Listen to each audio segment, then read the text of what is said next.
Big time sports, and Charlie, the Dover Tornadoes won last week's game 30-7. Little did we know both teams would meet again this week. Yeah, can you believe that these two teams back-to-back, week 10 and week 11, are playing each other? Now, tonight, there's a different story. It's a new game, Scott, and we got to kick it off and play the game. So the other side of the field, those new Philadelphia Quakers are going to be cheering their hearts out and hoping for a big game from the Quakers. Well, you know, New Philadelphia knows they can't do the exact same things they did last week, so I wonder what kind of wrinkles Coach Dennison is going to put into the playbook this week. Well, if anybody can put wrinkles in the playbook, okay, to play Dover, it's Coach Matt Dennison. And I think as people watch this game unfold, I think Coach Matt Dennison is going to have a game plan that's going to keep them in this game and keep the edge right there. The Dover Tornadoes with 3 turnovers last week, a lot of penalties, something they're not familiar with, and certainly if they can correct that, it could be a long night for the Quakers. Well, you know, talking to some of my Dover buddies, okay, this week, hey, Charlie, hey, Mellotones, we had 3 turnovers last week. We had to play in the rain. Wow, we feel a lot better about playing in our house on our turf over at Crater Stadium. We'll see how it all turns out. We'll talk to both coaches in a moment here on the Mac and Turf Realty pregame show. And we're back at Crater Stadium, and alongside me now is Coach Dan Nift of the Dover Tornadoes. Coach, it's a great night. It's a beautiful night for football. There should be a lot of people here tonight, and who would have thought that your program and Matt Dennis's program would have played back-to-back weeks? Well, I think a lot of people looked at that early in the computers or whatever. We didn't look at it that way because I don't really follow those things until about week 10.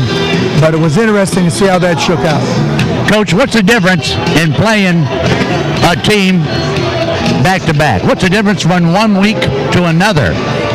Well, last week was a little bit more hectic for our kids with all the things they had to do, the bonfires, the pep rallies, etc. This week was a little bit more like football. So I think it's been a better week for both teams in the sense that those kids can focus on what's most important, and that's playing a game. Coach, last week you coughed up the football 3 times. You're in your house tonight. It's a dry night. You can't afford to put it down tonight, can you? No, Charlie, we can't. We can't afford 90 yards and penalties either. We better get those 2 corrected if we want to come out successful. Coach, everybody healthy and ready to go, I assume? Yeah, we're real healthy. As healthy as you can be for week 11, absolutely. All right, thanks for joining us. Best of luck tonight from Big Time Sports, buddy. Thank you, Charlie. All right, so there you have it, Coach Dan Nift of the Dover Tornadoes, and wow, is that speaker loud, huh?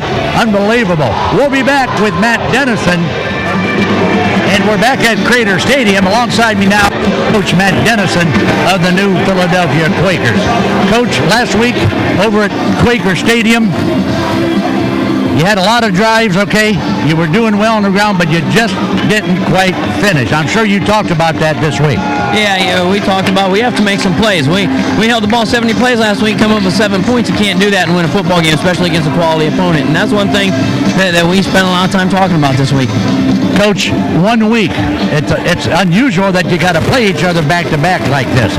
What difference does this 1 week make in respect to the Quaker football team? You know, it's just a new opportunity. It's a new season. We tell our kids, you know, week 11's a new year, and it's all fresh. Everyone's 0-0, and you know, there's 32 teams left. All of them got an equal shot. You just got to play, and that's one thing we talk to our kids a lot about this week. And then, you know, it's the playoffs, so it's something special. Coach, do you do anything different tonight? You had a great season. You're doing things well. Do you throw any new wrinkles in for tonight's contest? Well, you adjust. You know, it's a real long halftime and they wipe the slate clean. But you know, we do what we do. We got to where we are, and our program's where it's at because we're not hodgepodgers. We believe in a system. We have a philosophy, and we're going to stick with it. Coach, congratulations. You had another great season. You and your staff did an excellent job, and very best of luck tonight here in Crater Stadium. Thanks, Charlie. All right, so there you have Coach Matt Dennison, the Quakers. We'll be back. Division III playoffs between New Philadelphia and Dover. The Tornadoes come in at 9-1, while the Quakers at 8-2. The Dover Tornadoes will receive the opening kickoff of our game as the New Philadelphia Quakers won the toss, and they've decided to defer. So while we have a chance, let's get a look at the starting lineups for maybe the Dover Tornado offense. As you can see, Corey Lazowski, the all-everything quarterback for the Dover Tornadoes. He'll be joined along the offensive line by Jason Orr, Alex Abiel, Cody Gordon, Danny Jendervin, and Neil Finlayson. The wideouts will be Marcus Mamarella, Corey Metlick, Kyle Sattler, Carson Gessner, and Ian Dropcho. So let's take a look at the defense for the New Philadelphia Quakers. A solid group. Along the front, Jordan Demateo, Nick Barrow, John Phillips. The linebackers, Madsen Burek, Dilmermuth, Hill, and Witter. The deep backs will be Barrett, Bird, and McEwen.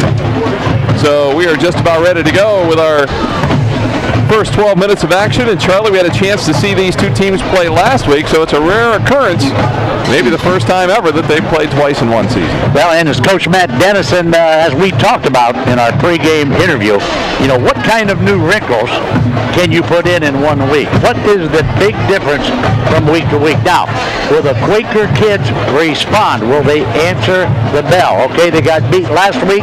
Some of them, I'm sure, were hanging their heads in the locker room, Scott.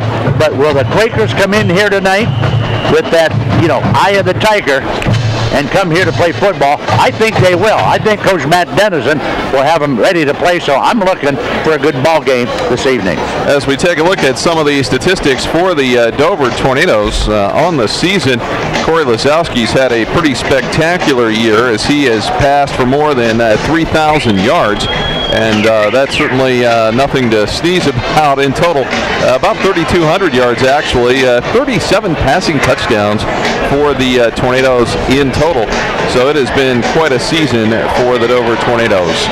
The New Philadelphia Quakers, Will McEwen, on the other hand, Charlie, has rushed for about 1,300 yards in that vicinity, so they certainly have a powerful ground game. Cody Cox has also done a nice job throwing the football. You know, you talk about the weapons that the Dover Tornadoes have. Let's not forget guys like Cody Cox. Let's not forget guys like Will McEwen. And how about Tyler Touchdown Duvermuth? You know, New Philly can put points on the scoreboard too. Now, is Dover going to throw it deep tonight? Is New Philadelphia going to be able to stop that passing game of the Dover Tornadoes? Of course, that's why you play the game, Scott, so that remains to be seen. But I'm looking for a great ball game here tonight. Hey, from suits to work boots, try Miller Clothing and Shoes in downtown New Philly. Marty Miller has a team of all-stars like Hager, Lee, and Wrangler jeans. And for your feet, it's Hush Puppy and Red Wing shoes. Hey, to complete your wardrobe, Carhartt, Van Heusen, and Arrow complete that set. The best is in Miller Clothing and Shoes. See Miller Clothing and Shoes in downtown New Philadelphia today. And Scott, we'd also like to thank our good friend Bill Big Mac McElvain, Dover, class of 67, and ex-Tornado Bill McElvain and his staff at Miller and Miller Insurance. Okay, if you're looking for good insurance, if you're looking for great customer service, it's Miller and Miller Insurance. Call them at 330-364-6641. That's Miller and Miller Insurance Agency at 330-364-6641. This is the 105th meeting between Dover and New Philadelphia. Dover, with a win last Friday by a 30-7 count, lead the all-time series 48, 47, and 9. Dover has won the last 3 matchups, so the Quakers trying to break a 3-game slide. And, you know, they can't do exactly the same things they did last week, I don't think, against the Dover Tornadoes. No, I don't think they can either. And, you know, I prodded Coach Dennison before the game to try to get something out of him, okay, but being the alert coach that he is, didn't give away any secrets for tonight's game. But I'm sure if anybody can prepare, Scott, for a Dover game, it's Matt Dennison in the red and black. Hey, this message brought to you by the Mamarella Committee, the elect Mamarella Committee. Re-elect Jeff Mamarella, Tuscarawas County Treasurer.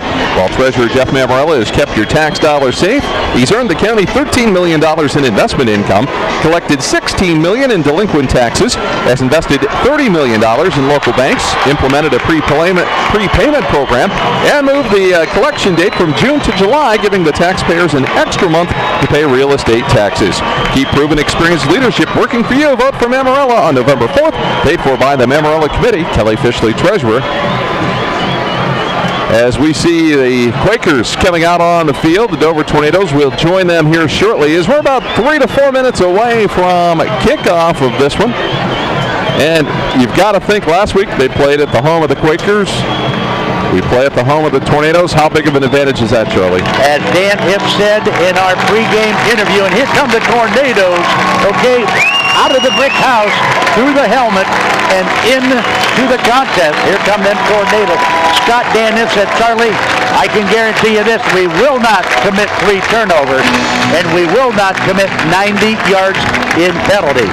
That last week, okay, by the Dover Tornadoes. So the Dover Tornadoes trying to clean up some of their miscues from last week. The New Philadelphia Quakers, they've got to finish this one.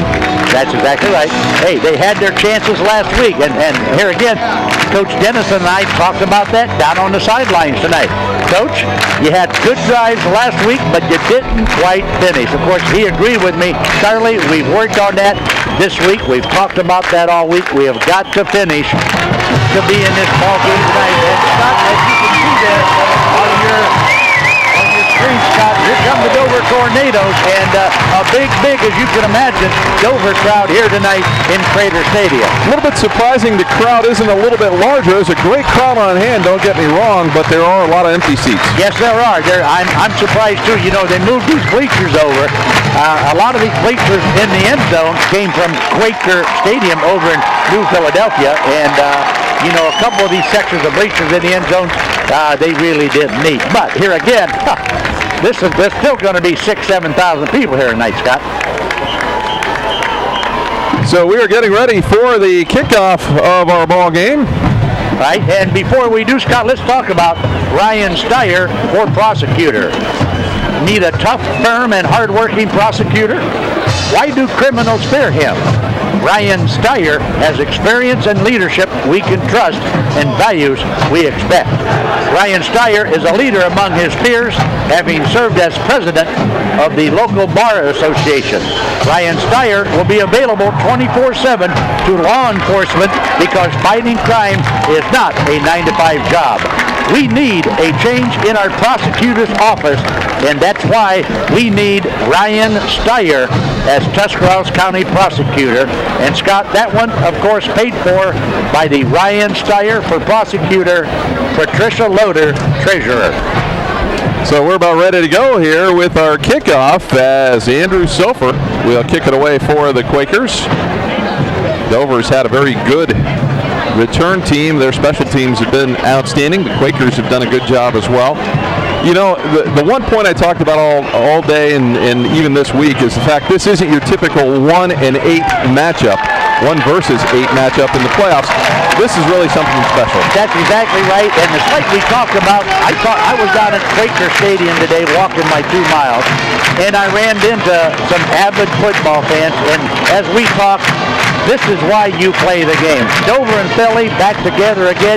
Sure, they're going to be banging heads and knocking each other down on the field, but as you go through life in Tuscarawas County, okay, you learn to live with your opponent, and that's what's so great about the Dover-Philly rivalry. And Scott is seconds away from kickoff.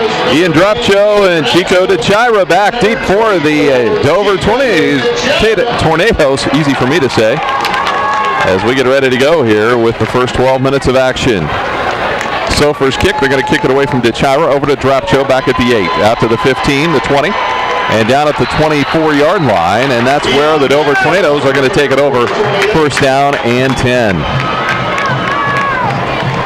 So we'll see what's going to happen here as the Dover Tornadoes, I think we can guess, they're going to pass the football. Oh, I'm sure you're going to see 75%, hey, even more than that.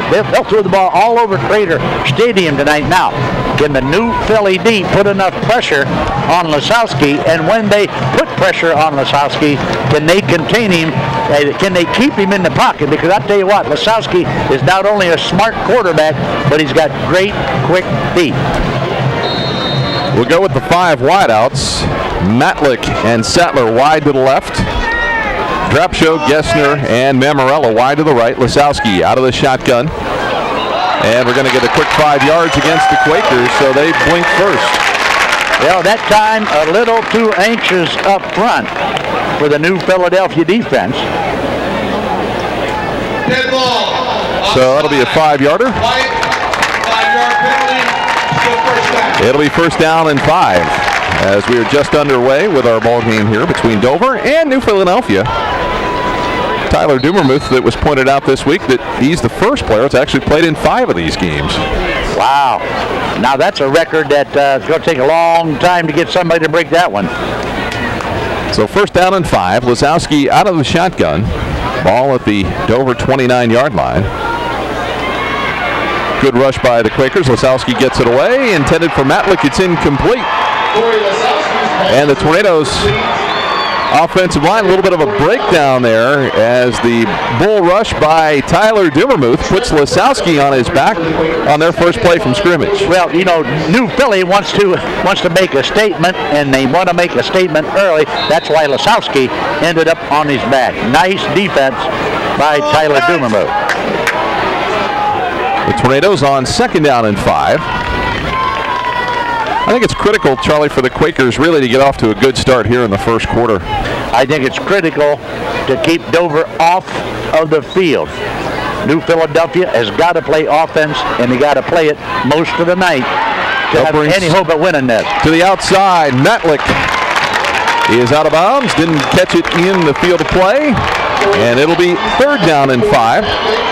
Matlick wore 84 throughout the season. He's wearing number 1 in this game. All right, so hey, maybe a new number will bring him a little bit better luck. He's had a great season so far. You know, Trenton Bird, they're working on that same corner over there. They're working on number 7, the Quaker cornerback, Trenton Bird, first 2 plays of the game.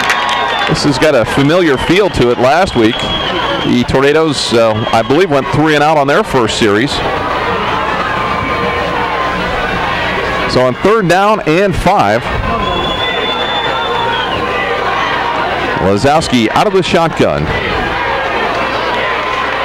A little bit of the bubble screen to Matlick, and he has got nowhere to go. He's going to lose about 5 to 6 yards, maybe more, as Dumermuth will put him down along with Will McEwen. And Dover is going to have to punt the football away. I'm going to tell you what, that play was way too slow, Scott, developing. And take a look now at our Weaver Barnes rewind. You see Matlick with the catch right here, but look, everybody from the Quakers is right there waiting for him. There you see Burrick, there you see Dumermuth. We got a party going on, and it's at the expense of Matlick after he catches that football. So Chico DeChira will kick it away. The Quakers could end up with some good field position here as Will McEwen, dangerous return man, standing back at about the 47-yard line of the Tornadoes.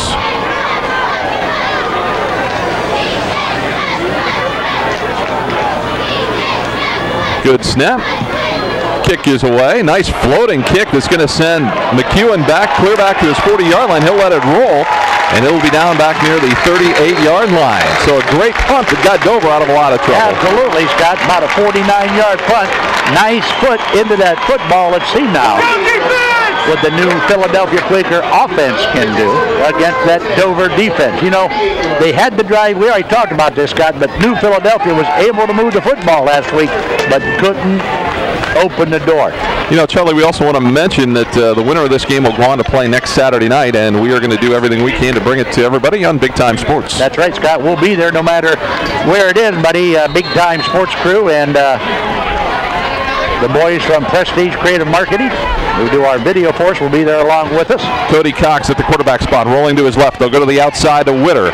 Witter meets up with Mammarella at about the 45-yard line. So a nice gain of 7 on the Quakers' first play from scrimmage. Let's take a look at the New Philadelphia offense here, as we'll go to replay instead. Let's take a look at it. Cox just rolling to his left. Nice completion, simple completion to Witter. And it'll go to second down and 3 after the gain of 7. Out of the eye, the deep back. McEwen, he'll get the handoff. He gets pummeled at the line of scrimmage, and he may end up a little short. And that'll bring up, I believe, third down and about 1. I think you're right, Scott. He got a nice pop in there. Going to be just short. Big third down play early in the contest. 9:42 to go here in the first quarter.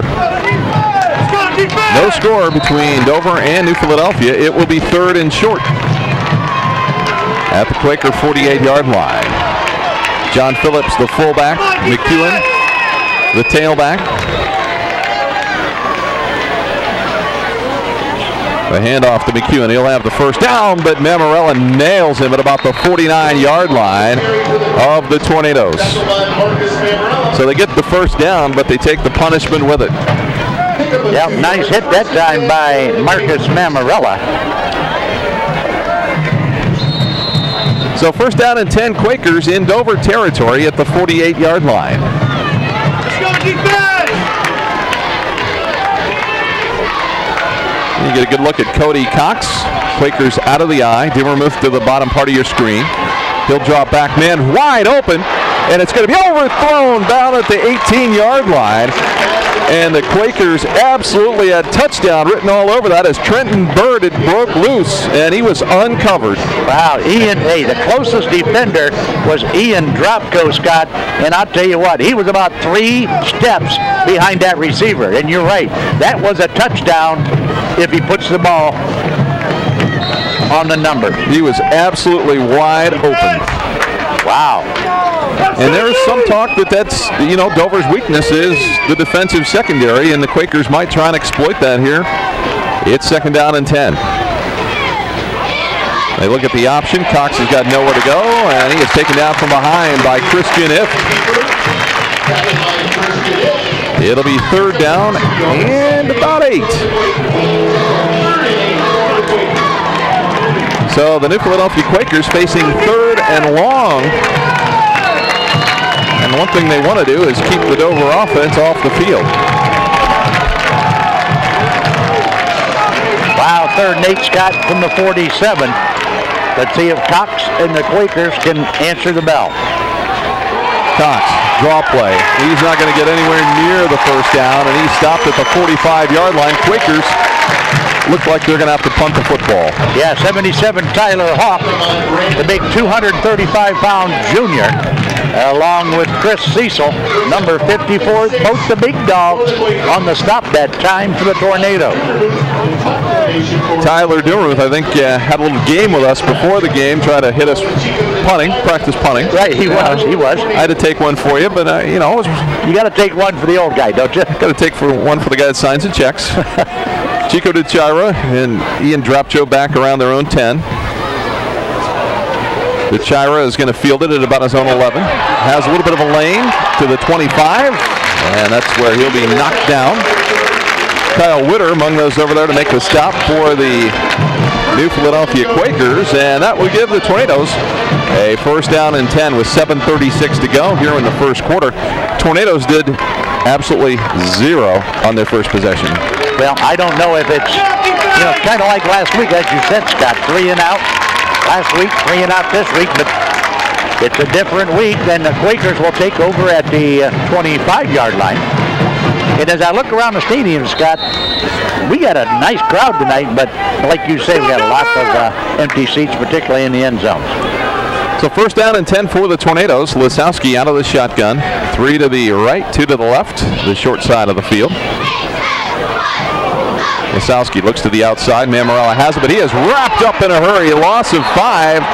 And Will McEwen is there to bring him down. And how about that play? The problem there, Scott, is the block was not there. McEwen was standing there waiting. As a matter of fact, McEwen could have looked up and probably knocked this pass down. Here you get a good look on the replay, and you see the blocker come up and engage McEwen, but Will's not going to have anything to do with that and makes a nice stop.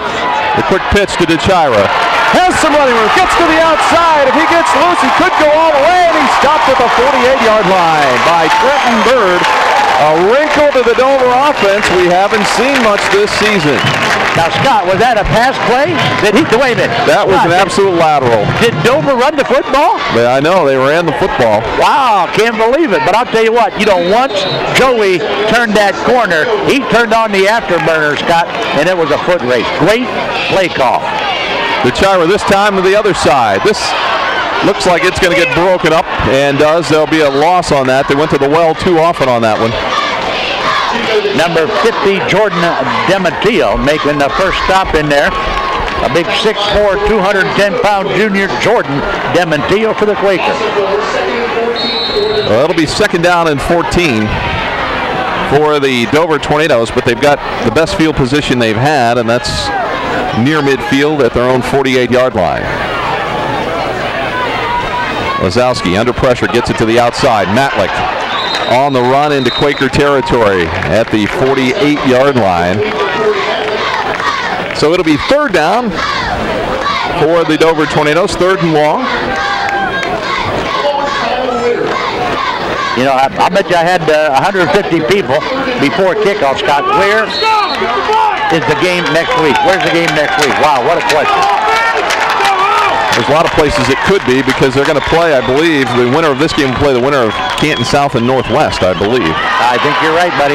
Lazowski across the middle of the field. Matlick is there, and he takes a hit, drops the football, and it'll be another punting situation for the Dover Tornadoes. Well, good defense out there by number 24, Matt Burrick, a 6'1", 190-pound senior. Matt Burrick with the pop on the receiver. And the Dover fans are booing, Scott, because they don't like this second shove here. To watch, boom, okay? But, see, he doesn't know. I don't think Burrick knows that it was incomplete. No, he was only looking at his stomach. Fourth down. And Lazowski will pooch punt it. And they cannot quite get there. They pinned the Quakers deep in their own territory last week. This week it does not work, so it'll be first and 10 for the Quakers at their own 20-yard line. And Scott, while I've got a chance, let's talk about our good friends at McKinnon Insurance, okay? McKinnon Insurance provides services to help you into your time of need. From advising what to do in an accident to providing the names and phone numbers of professionals that can help you, McKinnon Insurance is ready to go. Located on Blake Avenue Southwest in New Philadelphia, McKinnon Insurance is the place to go for your insurance needs. The New Philadelphia Quakers, the quick pitch to McEwen, has some room, and a nice gain out to the 29-yard line. A gain of 9, second down and 1. Scott, I love to watch Will McEwen carry that football. Not only is he strong, has a strong upper body, his balance is unbelievable. Will McEwen is a great runner with that football, buddy. So it'll be second down and 1. Bird and Dumermuth come wide to the left for the Quakers.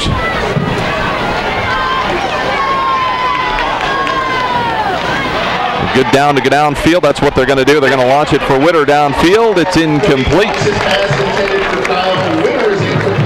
And it'll be third down and 1. That time, Scott, the two Dover cornerbacks were there. You know, that pass is not overthrown like that. You know, it's in dangerous territory with those two defenders there. Here on third down and 1, 5:20 to go, first quarter. Dimmermuth wide to the left side. Burek, the tight end, left side of the line, out of the eye. The pitch to McEwen. He'll have the first down. Out across the 30 to about the 33-yard line, where it'll be a first and 10. Wow. Keith Johnson comes up. Keith Johnson, 32, with the pop. And there you see the replay. McEwen picking up a lot of real estate in that first down carry. So it'll be first down and 10. Bird and Dilmermuth wide to the left side at their own 33-yard line. Haven't seen a lot of shotgun formation from the Quakers yet. They'll come to the outside. Bird's open. Bird makes a move out to the 40. Quakers passing game in gear there as Bates and Dropshow have to come over and make this stop. Gain of 6. It'll be second down and 4.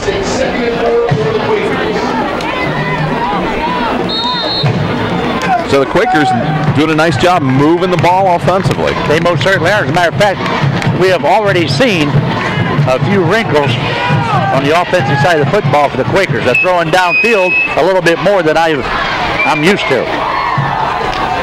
Second down and 4 out of the eye. Quakers give the option to McEwen. Ball's loose, and it looks like it's Tyler Murray with the recovery for the Tornadoes, and that's the first miscue of the game, and we know that always ends up badly. Yes, it does. Tyler Murray, you're right. Number 4, Tyler Murray will jump on top of that loose football. And there you see the pitch. It was behind McEwen, and McEwen didn't have any chance for it, and Murray comes up with it for the Tornadoes. Well, turnovers generally come back to haunt you. We'll see what happens here. First down and 10 for the Tornadoes at the Quaker 37-yard line. And the Tornadoes had too many players on the field and an illegal substitution as one of the players came running off late. That'll be a 5-yard penalty. I'm sure that's going to make Dan Ift happy. That'll walk him back 5 yards, Scott. So it'll be first down and 15. It's kind of a critical penalty right there, and they certainly didn't need it right there. A lot of excitement, though, with the turnover. We're going to test the Quakers here. First down and 15. Out of the shotgun, Lazowski. Rolling to his right. Looks like they got a face mask there, and that'll be a big penalty against the Quakers. Wow, I'll tell you what, that was too evident, Scott. Everybody in the stadium, everybody on this side of the stadium saw that face mask, so it'll be a big one. There you get a good look at it, and boom, I think it was Tyler Doomer who might have got the hand across the face. And it will result in a first down after they mark off 15 yards. That's dangerous for anybody, and I'm sure it was incidental, but it's a 15-yard penalty. Yeah, well, that time Lasowski, of course, a lot of pressure on him trying to turn the corner, and Dubermuth coming up very quickly, reached out and just barely got that face mask. But it's a 15-yarder, and Dover now at the 29. The Quakers just, along with everybody that Dover plays, they have a tough time because Corey Lazowski has really matured, and it's a situation that if he sees the defense cheating toward the middle of the field, he'll go to the outside. If they cheat to the outside, he'll run the quarterback draw.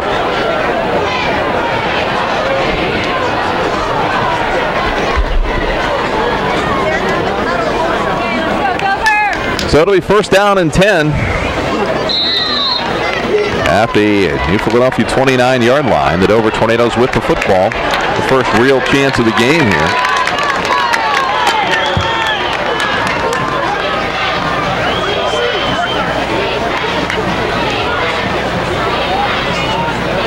Lasowski will take the snap, drops back. Pressure coming from all sides. Lasowski across the middle of the field is caught. And it's Kyle Sattler that's going to be thrown out of bounds around the 20-yard line. Nice gain. They made something out of nothing, but the big thing is the Quakers are pressuring Corey Lasowski. Yeah, I don't know who the hero was on that play, Scott. Was it Here, take a look at the replay and watch Lasowski get drilled. Watch this. Boom, he gets drilled, but a nice pass, and there is Old Faithful Kyle Sattler, wearing number 5 in Sattler, picking up the big yardage for Dover. Second down and 2 after the gain of 8. Lazowski across the middle, man is there, and it's caught for the first down. Nice little crossing pattern. And Marcus Mammarella makes the catch. Little slant route as Burek makes the stop for the New Philadelphia Quakers. How about it, Scott? First and 10 Tornadoes from the 21, and Dover's got the Philly defense a little bit back on their heels, buddy. See if the Tornadoes will take advantage of the turnover. Got an equipment problem on the opposite side. And we're still not sure exactly what the problem is here. As they finally get the equipment problem straightened out. I think Cooper Hill was trying to get a number on that. You're correct, Charlie. Yep. Looked like 36. Cooper Hill had a face mask problem. Got it fixed, and here we go. First down and 10. Lasowski rolling to his right, out of trouble. He is in trouble. Kyle Witter with the stop. And Lasowski taken down back at the 18-yard line. Wow, I'll tell you what, New Philadelphia is really bringing the heat on Corey Lasowski. Let's take a look at this now. There you see Witter, and Witter with a body slam on Lasowski, and already we haven't played one quarter, Scotty, and Lasowski is already black and blue. He has taken some hits, something that the Quakers were not able to do last week.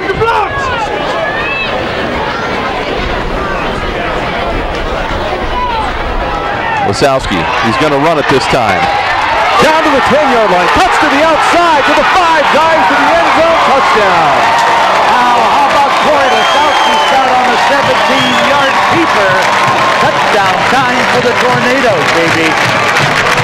17 yards. Corey Lasowski with those quick feet we talked about at the outset of the game, Scott. Take a look at it. He wanted to pass the football, looked to the left, then found the middle of the field just parted. Got some good blocks, a couple of missed tackles, a couple of slips, and he made his own luck as he got to the outside and made it into the corner of the end zone. Zach Rafter on to try the extra point. Good snap, kick is up, and the kick is good. And that is 7-0 early as Dover leads New Philadelphia with 2:40 to go here in the first quarter. And that's a direct result of the turnover by the Quakers. And that's the name of the game, particularly in a big game like this, Scott, when the ball is on the ground, you're not going to help your own effect. And before I forget it, Scott, I want to thank our good friends from Frontier Tool and Rental, Lenny Gundy and his staff, Frontier Tool and Rental. Call 330-339-RENT. That's 330-339-RENT. And they got just about anything you need and that you can't get in your garage, they can rent to you, okay? It's Frontier Tool and Equipment Rental at 330-339-RENT. I want to know more about the conversation you had with Big Jim, because Big Jim's going to have our halftime report, and I heard you had an interesting conversation with him. Wow, I don't know, Scotty, if I could put Big Jim in that kind of position, because, you know, he was saying things that I couldn't believe. As a matter of fact, I had to call over a couple witnesses, okay? So hopefully Big Jim will come up at halftime where he and I can talk about it. Oh, okay. Wow. That's a nice way to dodge the question. Yes, it is. Yes, it is. Yes, it is. Sounded good to me. Yeah, it sounded good. And, of course, our buddy Big Jim, sponsor of our halftime scoreboard. Best burger in town. Yes, sir, buddy. Chico DeChiro lets it rip. Picked up by McEwen. Or actually, it's Tyler Dumermuth out to the 20 and to the 25-yard line. So that's where the Quakers will take over, 1st and 10. Each team is showing a little more than they showed last week. I really thought the Dover offensive playbook was a little bit vanilla last week. Maybe they were saving a few things for the playoffs. Well, I think when I saw Joey DeChaya go around that end over there, I thought, wow, I can't believe it. I haven't seen that play yet this season. Had you? No. That was one that fresh wrinkle. Yeah, so even Coach Dan Nips is putting his own wrinkles in tonight's landscape, Scotty. 1st down and 10 with Cody Cox under center. Drops straight back, looks to go to that fade route outside, and it's incomplete. Pass intended for Tyler Dumermuth. That's been a favorite of the Quakers. Really a specialty play for Tyler Dumermuth. We haven't seen so far the Doomer gun, which I thought they ran pretty effectively last week against the Tornadoes. Well, you might see it. It might come sooner than you think, Scott, because right now it's 2nd and 10, and Philly, of course, operating all the way from the 25. Cox under center. Phillips and McEwen in the backfield. McEwen out to the 30. Gain of 5. Andrew Bache on the stop, Scotty. 3rd down and 5 for the Quakers as we get another look at it on the Weaver Barnes rewind. Here you see the handoff. And watch very quickly now as Andrew Bache closes and makes the hit. 3rd and 5 now for the Quakers. Tornadoes showing blitz. Cox under pressure. Inside. Caught by Dubermuth, and he is going to have to be dragged down from behind by Chico DeChira in Dover territory at the 48-yard line. In that slant, they kind of did what Dover does to everybody else. Back to the Tornadoes. And how many times have you seen the Quakers run that slant? Now here's the replay. And take a look. Here's Dubermuth, and he's wide open. He ran a very concise, very crisp pattern to get open, Scott. Nice play for the Quakers. First down and 10 for New Philadelphia at the Dover 47-yard line. Dover leading at 7-0 on the Dover Dental Group scoreboard. The Doomer gun. They give back. Look. He's wide open. Wide open. Burek is there. Burek is going to be knocked out of bounds, I think, at about the 11-yard line. And they ran the little wrinkle. Cox always sets up as the wideout. That time they went right back to him, and he sent it down the field to Matt Burek. And let's take a look at another new wrinkle. Here you see Dubermuth. He's going to slop it back there to quarterback Cody Cox. Cox has got Burek wide open down the sidelines. Take a look at the distance between Burek. He's got to wait for that pass. If he doesn't wait for that pass, Scotty, it's touchdown city, and he's celebrating with Naughty Scotty. First down and 10. Out of the eye, the pitch to McEwen. McEwen stopped at the 8-yard line. Quakers can make a first down without scoring. So it'll be second down and 8 as we're winding this first quarter down. You know, the trick plays, that's where I think the Quakers are going to get the Tornadoes, is by throwing the football. That's right. They've got to do something differently because, hey, if they do the same thing they did last week, all right, you're going to have the same outcome. New Philadelphia has got to reach real deep now into their playbook. Second down and 8 inside the Dover 10-yard line. Cox rolling to his left's got a man open, and it's intercepted by the Tornadoes. Chico DeChira with the interception, and they had a man open in the end zone, and the ball just didn't get there. No, the ball is short. The pass again. Cox, think about this. Cox is running to his left. Now he's a right-handed quarterback, and there you see he throws a wounded duck pass, Scotty. I'm not sure that wasn't maybe deflected. Yes, it was. It was a deflected pass back at the line of scrimmage, but another big play for the Dover Tornadoes, and that, Scotty, makes turnover number 2 now. Let's take another look here real quick at the line as Cox threw it. Right there, Scotty. You saw it.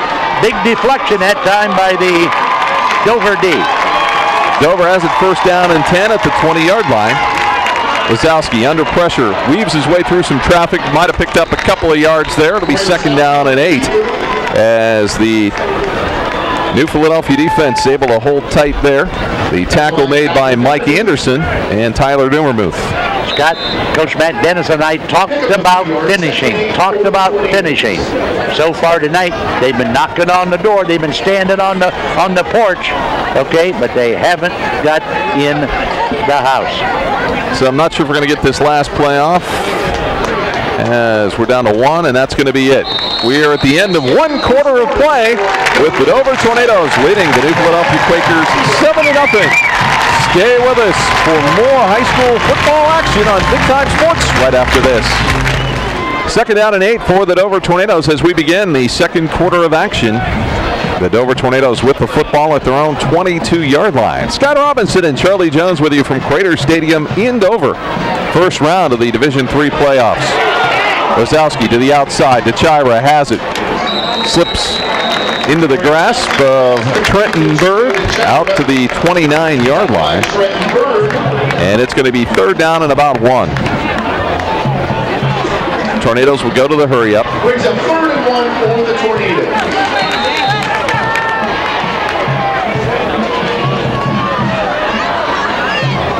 And Wazowski out of the shotgun again.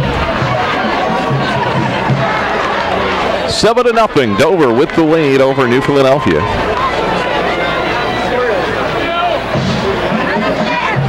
Quakers showing some pressure. They'll go to the outside. Matlick is there. He'll have the first down, and he is out of bounds at the 42-yard line. Corey Lazowski just makes it look so easy, Charlie. He does, and that time that little pass out there to Matlick, pick it up a first down makes it look real easy. And Matlick, Matlick's a hard worker out there when he catches a football. He'll get you some yardage after the reception. First down and 10 for the Tornadoes at their own 42-yard line. Quakers going really with just a 3-man rush, 8 deep. They'll bring 2. Lazowski forces it out to Sattler, and kind of a little push pass there, and kind of flipped it on. Give him a little flip pass. Well, he had a couple of guys hanging on him, Scott. So watch, he can't cock his arm because he's got 2 guys breathing down his back. There the ball slipped. Now see that? Just a little like he's shooting a basketball. Kind of reminds me of you, Scotty, when you were shooting basketballs. Yeah, when I shot underhand. A long time ago. Yeah, a long time ago at the Peach Basket. Second down and 10 for the Tornadoes at their own 42. Good defense so far by the Quakers. Across the middle, Sattler is there, and he takes a shot out at the 49-yard line. Yeah, it looks like Witter with the pop. No, it wasn't. It was Joe Barrett. Yes, with the hit. Big Joe with the big hit. Kyle Sattler is finding that pocket just beyond the line of scrimmage, and Sattler is open for that little dink pass. Third down and 4 near midfield for the Dover Tornadoes. Quakers could really use a defensive stop here. Lazowski across the middle. Sattler is there. The first down and more inside the 40 down to the 37-yard line. A 12-yard gain, and the Tornadoes just methodically going down the field. You know what? You're going to see a lot more Lazowski to Kyle Sattler because Sattler is wide open in that particular spot against that new Philly defense. Here you take another look at the replay and watch Kyle Sattler now just do a little butt hook across the center.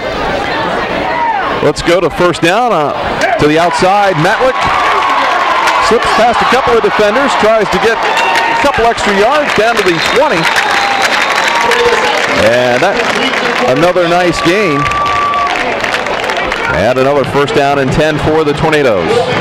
I like the way Matlick works when he gets that football. He could have went down, but he did not. Picked up a couple extra yards. Finally stopped out there by Will McEwen for the Quakers. First down and 10 at the 20. Lazowski wants to pull it down, wants to throw it, still looking for some room, has some time, and now he's just going to take the loss back at about the 25-yard line. Wow, you talk about good defense that time. As you look downfield, and I'm taking a look downfield, I'm seeing the same thing Lazowski is, and that is that new Philadelphia secondary had everybody covered, Scott, and here comes the heat from the Quakers to stop Lazowski. They've done a good job applying pressure to Corey Lazowski here in this one. It's second down and 15.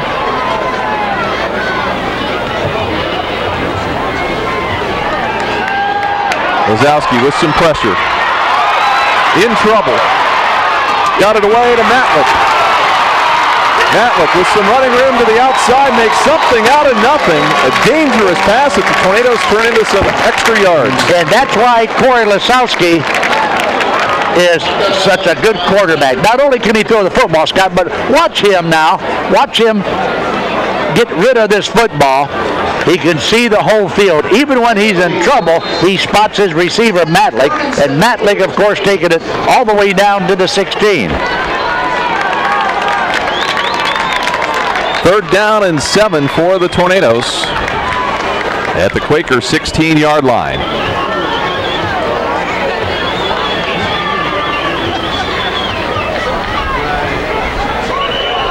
And we got a penalty flag, and I think that's going to be 5 against the Tornadoes. Penalty marker on the play. Looked like we had one of the receivers may have jumped for the Tornadoes. I think you're right, Scott. Somebody a little bit too anxious that time. Well, Scotty, as high school football season winds down here, we got to start thinking about big-time sports basketball, huh? It won't be long before the season starts with big-time sports basketball. Actually, on December the 6th, it's Garraway at Indian Valley in boys action. 3rd down and 12 for the Tornadoes.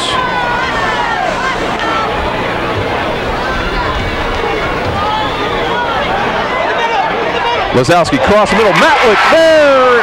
Touchdown. Wow. I thought Matlick was going to make a U-turn, but he saw the end zone. He smelled Peter, and all of a sudden, hey, Scott, I got to tell you, Matlick was all alone down there in that pocket at the 5-yard line. Lazowski, nice pass.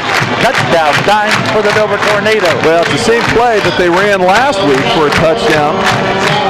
As we get another look at it, Lazowski just so calm under pressure.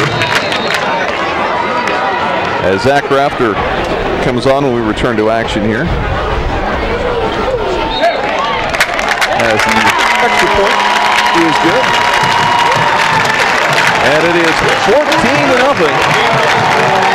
The Dover Tornadoes with the lead with 8:51 to go here in the second quarter. And there again, the Dover Tornadoes take advantage of a New Philadelphia turnover. That's the second time all 14 of their points have come off of Quaker turnovers. Well, if you were going to script this, if you were in the Dover locker room before the game and you were going to script this is exactly how you want it to play out. But on the other side of the field, if you're a New Philadelphia Quaker fan, this is not what you want to see. If Dover can get into the end zone, okay, by committing 3 turnovers such as they did last week, what are they going to do if New Philadelphia continues to throw the ball away and put it on the ground? Yeah, the Quakers have got to make some better decisions with the football. And frankly, they've got to have a little bit of luck. Fans, the teams participating in this contest, thank you for your tremendous support. So Chico DeChira will kick it away for the Dover Tornadoes. The Tornadoes leading at 14-0 with 8:51 to go here in the second quarter. DeChira takes it straight down the middle. This time it'll be McEwen. And McEwen taken down back at the 24-yard line. We got a flag, Scott. We got a face mask on the tackle. Murtaugh hit him a little bit too high that time, and I think he wrapped him. That's what do you call that new rule where well, you can't? That's a horse collar, but I don't think that's a high school rule. I think it's more likely a face mask. All right. Well, we got something. Personal foul. 15-yard face mask. There you go. I thought it happened when we saw it. I thought initially that was going to be the case, and I didn't see the flag on the far side. So it is 1st down and 10 for the Quakers. Great field position, and they frankly need to make something happen here. Well, if they don't answer the bell, Scott, if the Quakers do not get into the end zone before halftime, it's going to be a long second half. They will get the second half kickoff. Let's see what they can do here on 1st down and 10. The handoff to McEwen, and there is no room there as the Tornadoes quickly on the scene. And for the Dover Tornadoes, a nice play by Kyle Irwin. And that's a loss of a couple. It'll be 2nd down and 12. Wow. No chance at all that time. As soon as he got that handoff, he got popped. And popped big time, Scotty, for a loss of 2. Well, pretty soon, the Quakers are going to be forced to almost put it into the air here. Dover has done a decent job here of controlling their running game. Cox looks to go long. That one is just airmail. DeChira back there has the interception, and he's got some speed. He'll get to the outside if he can get a couple of blocks in front of him. DeChira still on his feet into Quaker territory at the 45-yard line, and there again, ball was 10 yards overthrown. Well, that time Cox, watch the replay, Scott. He sees him down there. He hesitates a little bit. Now he's going to let it fly. And, Scott, that pass is overthrown just a little bit too much. And there you see Joey DeChira picking it up, almost gone down, but bringing it all the way back down to the 47-yard line. That's turnover number 1, Scott. Turnover number 3. So the shoe is a little bit on the other foot here, as already the New Philadelphia Quakers with 3 turnovers. As you see the great return there by Chico DeChira. 1st down and 10 for the Tornadoes at the New Philadelphia 47-yard line. And Lazowski looked at the screen, goes long. Drop toe is out there, he's got it! Inside of the 10-yard line. I'm going to tell you what, Scott, that was a Sunday afternoon NFL pass. Take a look now at Corey Lazowski. Look, he's got a lot of patience. He looks. Now he's got the receiver wide open, drops it right in there. Wow, look at a nice catch by Ian Dropko, huh? What a play. The Tornadoes at the 10-yard line. It's 1st and goal. Too many players on the field for the Quakers. That'll be a 5-yard penalty. And we get a second penalty in the end zone, although Mammarella scored. I think they're going to get New Philadelphia first. I'm not sure what the second flag was for. Well, let's sort it out and take a look at it. But yeah, too many men on the field is the first one. And Marcus Mammarella was well into the end zone, Scott, before we saw that last flag fly. So it'll be a substitution infraction, a 5-yarder against the Quakers, and that'll take them down to the 5-yard line. So this has not gone the Quakers' way here in this first half. No, it has not, and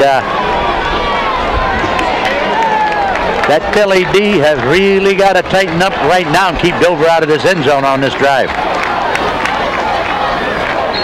And again, somebody along the line moved. I think it might have been Dover this time. Good ball. Full start. Red team. So they'll give the 5 back. No harm, no foul. Still first down. First and goal from the 10. Dover, wow, that last pass play from Lazowski to Dropko, Scotty. That was a sweet play. That might be one of the finest I've seen so far this high school football season. We've had an opportunity to see a number of great plays. That is one of the better ones. No doubt at the top of the list. First down and 10 for the Tornadoes, actually 1st and goal. Lazowski to Gessner. He doesn't want to go that way. He wants to go forward, and he'll still end up with some pretty good yardage. Wow. Down to the 7. Yeah, Carson Gessner on the reception that time, wearing number 3. Nowhere to go, but he picks up. Scott 3 yards on the reception. Second and goal for the Tornadoes. So the Tornadoes with the football inside the New Philadelphia 10-yard line at the 7. 2nd down and goal. Lazowski ready to go out of the shotgun.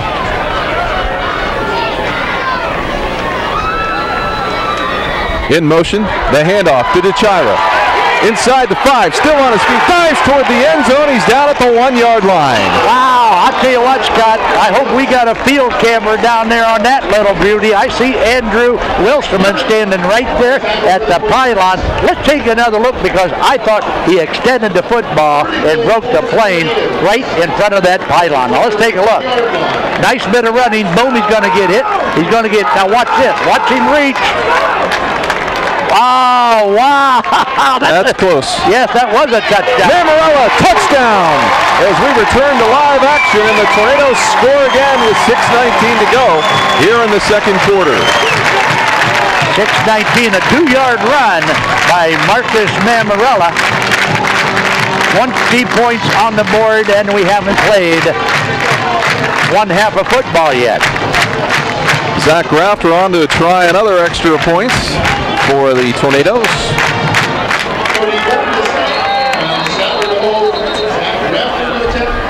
And we got another equipment problem with the Quakers.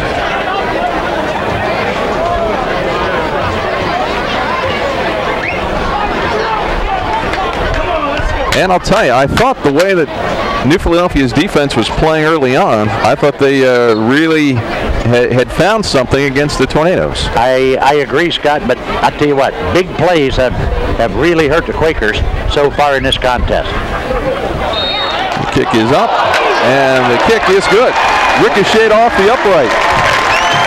Scott, when things are going well, buddy. It's 21-0 Dover, and we've got 6 minutes and 19 seconds of playing time yet in the first half. Now, how important is it, Scott, for the Quakers to answer the bell and get in the end zone before halftime? Well, I think that's critical. If the Quakers can't get in the end zone before halftime, it's going to be tough in the second half for them to come back. Yes, absolutely. They don't want to get down too much now. Big game like this, playing in Crater Stadium. And there you hear the brick house stuff in the background, and this is the brick house here at Crater Stadium. Well, on average, on the season, the Dover Tornadoes giving up 16 points a game. That, I'll tell you what, wow. Scott, where are we going to go next week? Big Time Sports will take the show on the road, and we'll be right on the Quakers or the Tornadoes, whoever wins this one. And Big Time Sports will be there, buddy. Yeah, that's right. It'll either be Canton South or Northwest against Dover or New Philadelphia. And you've got to think probably the Canton area. They can't play, I believe they cannot play at Fawcett because that's where the Division III finals would be. So there's a number of possibilities as Chico DeChira gets ready to kick it away. Dimmermuth will pick it up at his own 12. A sea of red still loose, and out across the 25 to the 27-yard line where the Quakers will get it again. Scott, next week when the Big Time Sports hits the road, I'll let you, Scott, pick me up. I'll let you drive, Scott, and on the way to the stadium, we'll stop and get something to eat. And Scott, I'll let you let me buy. Yeah, I know how that goes. Yeah, I'll let you buy dinner too. I think we should just get some Big Jims to take with us because we're going to talk more about Big Jim here at halftime. Yep. The Big Jim Burgers and More halftime report. That's all coming up here shortly. First down and 10 for the Quakers. Cody Cox under center. Out of the eye, the pitch to McEwen. Mammarella is there, and might have lost a little bit right near the original line of scrimmage. So far, that Dover defense, particularly those corners, have played a good. There you see the replay, and there you see him. He can't quite get the corner made and get stopped. And right now, we're going to call it 2nd and 10. No gain on the play. So Dimmermuth comes wide to the right side along with Bird. McEwen, the deep back. They'll come to the inside to Dimmermuth, out to the 40. It'll be a first down. You know, I think Matt Dennison realizes that's what they have to do. They have to build a little confidence, just take some chunks, get some first downs, and just try to make something happen offensively. Well, consistency is the name of the game in that pass play we just saw, Scott, to TD, Tyler Dimmermuth. You're right. They got to be able to move the football with some consistency and get confidence in what they're doing in that huddle. Well, the one thing I'm sure he doesn't want to do is have to abandon the running game completely. I mean, eventually they're going to have to pass being down 21-0, but the running game has been their bread and butter all year. Christian If misses Cox, but he's followed up nicely there by Brandon Murtaugh and Kyle Irwin. Wow. And that is a big loss for the Quakers as we get another look on the Weaver Barnes Rewind. Let's take a look now. You're going to see great defense this time. Pressure. There you see Christian Ipt. Can't get him. He spins, and right there is big, bad 62. Wait for him. Nice hit by Murtaugh. Second down and 18 here for the New Philadelphia Quakers. Dimmermuth wide to the left side. Cooper Hill at the fullback spot. McEwen there. Bird has it to the outside. Nowhere to go. Taken down nicely there by Chico DeChira. And it'll be third down and long.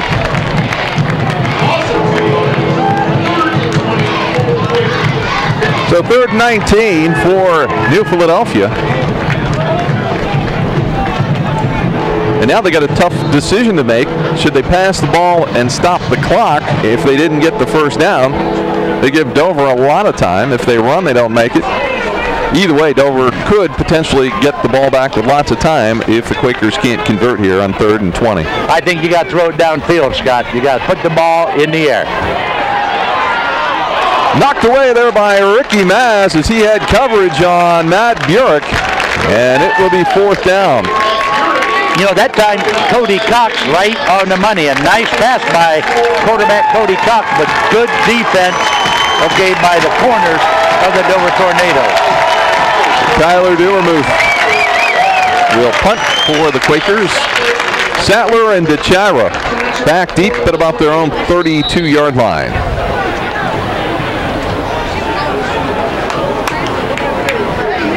Dover leading at 21-0 on the Dover Dental Group scoreboard. Dewermuth gets it away. It'll bounce, picked up by Sattler, and he tried to get to the far side. They're going to call a block in the back, which is a little bit extreme. We'll see here if that's what the case. Hopefully we'll get another look at that. There it is, Scott. Let's take a look now as the Shira fields the football, and right now, boom, there's the hit, and that's what they're going to call it on now. And you're right, that's just a little bit on the edge there, but that's why we're up here, Scotty. That's right, yeah. You know, it's we can only see it from our angle. Certainly the officials saw it from a lot closer angle. Let's take another look. That's close. That was close.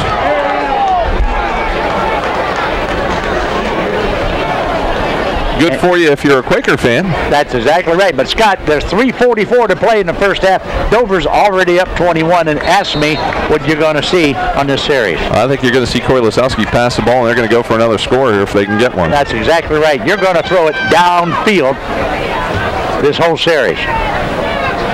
Quakers have to find some way to put pressure on Corey Lisowski, yet at the same time cover 5 wideouts.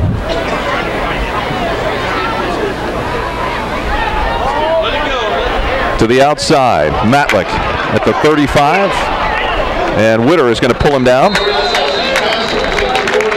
And I got to say, too, you got to give some credit to the Dover offensive line. They have picked up a lot of different stunts and blitzes, and New Philadelphia has thrown a lot on them with their defensive line and linebackers, and the Dover offensive line has held up.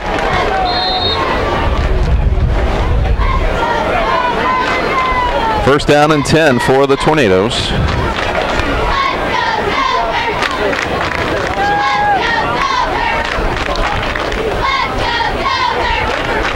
Having Corey Lisowski on the field is almost like having another coach.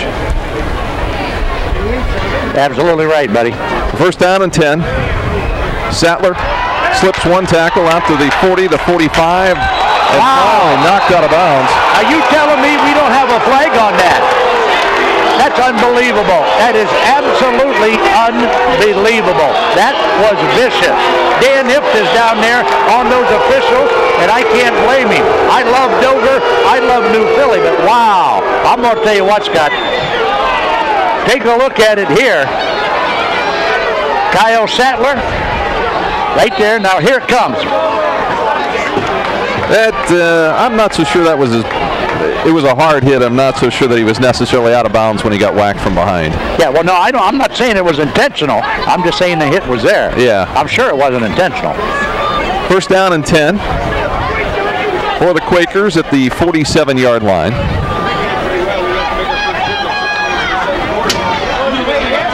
And Lisowski looks to the outside. Matlick is there, slips another tackle at the 35 and out of bounds at the 31-yard line.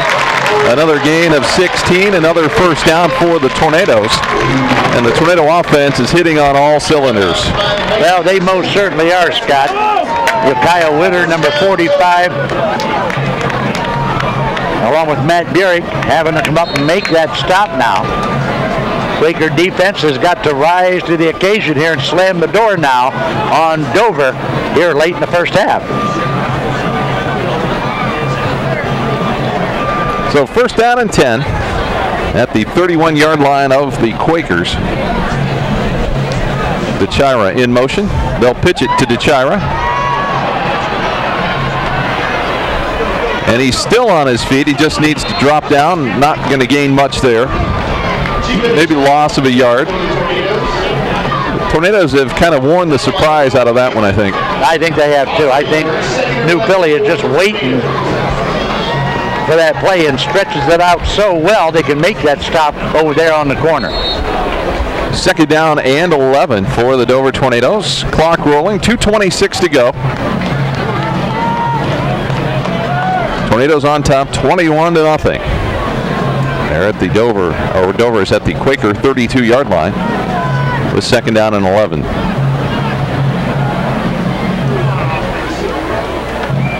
Lisowski drops back, has some pressure, able to run and gain some yards, and out of bounds near the 26-yard line. So a gain of 6, it'll be third down and 5. But the official says keep that clock running, Scotty. 1:45 to play. Can the Tornadoes get into the end zone before halftime, or is New Philadelphia going to put the hammer on it? Well, the Dover Tornadoes have 3 timeouts, as do the Quakers, so time isn't really a problem here. Third down and 5.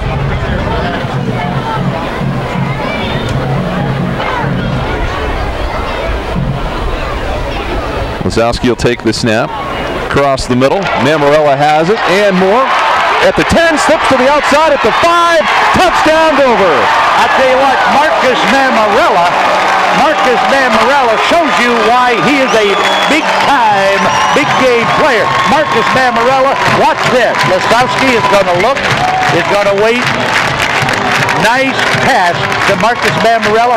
He's going to thread the needle between those two tacklers. He's going to sidestep that one, and he's going to throw his body into the end zone. Nice play by the Tornadoes. Nice bit of running by Marcus Mammarella. So with a minute 15 to go here before the half, the Tornadoes lead at 27-0, try and make it 28. That is up, and that is good. 28-0. Dover with the lead with a minute 15 to go here before halftime. What an impressive first half. It was a promising start for the Quakers. Really, the first quarter, not a lot of action going on, but suddenly, things turn here in the second quarter. It has been the big play, Scott, that has killed the New Philadelphia Quakers. Well, that plus 3 turnovers in the first half of action. But I'm telling you what, Lisowski can see the whole field. He has threaded that needle. He has put that pass right on the money. Okay, and just all kinds of havoc now for that Quaker defense. When you can throw the ball downfield with the accuracy that Lisowski can, and give that Dover, as you say, Scott, give those Dover offensive linemen a lot of credit for their protection, because Lisowski is putting it right on the money.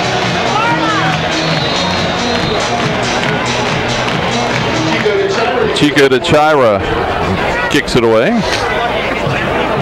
Dillenruth will pick it up back at his 9-yard line. And the Tornadoes will stop him back near the 10. The Tornadoes, not sure they'll do it, but they do have 3 timeouts left. They could possibly get the football back. Yep, they could possibly do that, but let's see now.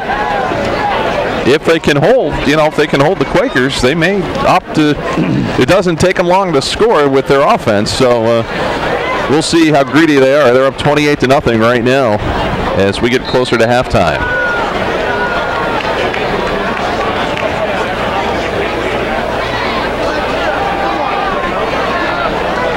Quakers out to the 15-yard line, and Dover is going to take their first time out. Stop made in there by number 80, Zach Lang.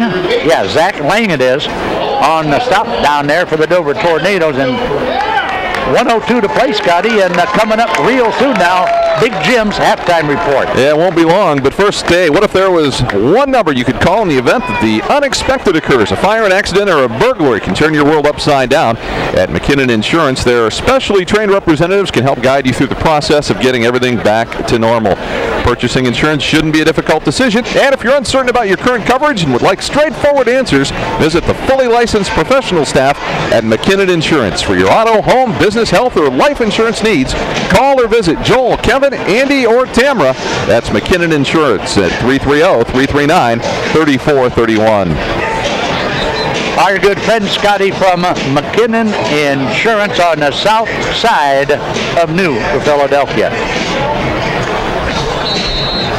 So 2nd down and 6 after the gain of 4. Quakers this time will hand it off to McEwen. He'll have the 1st down. And now the Quakers may start thinking about taking some timeouts. I tell you what, Dover, Philly's answer to Dover is Will McEwen. If Will McEwen can pick up yardage like that and eat some clock, they got to keep Dover off the field. So the Quakers with it out at the 38-yard line, clock rolling. McEwen straight ahead. Will McEwen on the carry for the Quakers. And it looks like the Quakers have decided, you know what, we don't want to take a chance on any problems here before halftime. We're already down 28-0. Right. And they're just going to let the clock run out here. Credit that last stop to 77, 235-pound junior Tyler Hawk. Tyler Hawk with a nice pop for the Dover D. So on 2nd down and 7. Cox throws out the Bird. It's incomplete.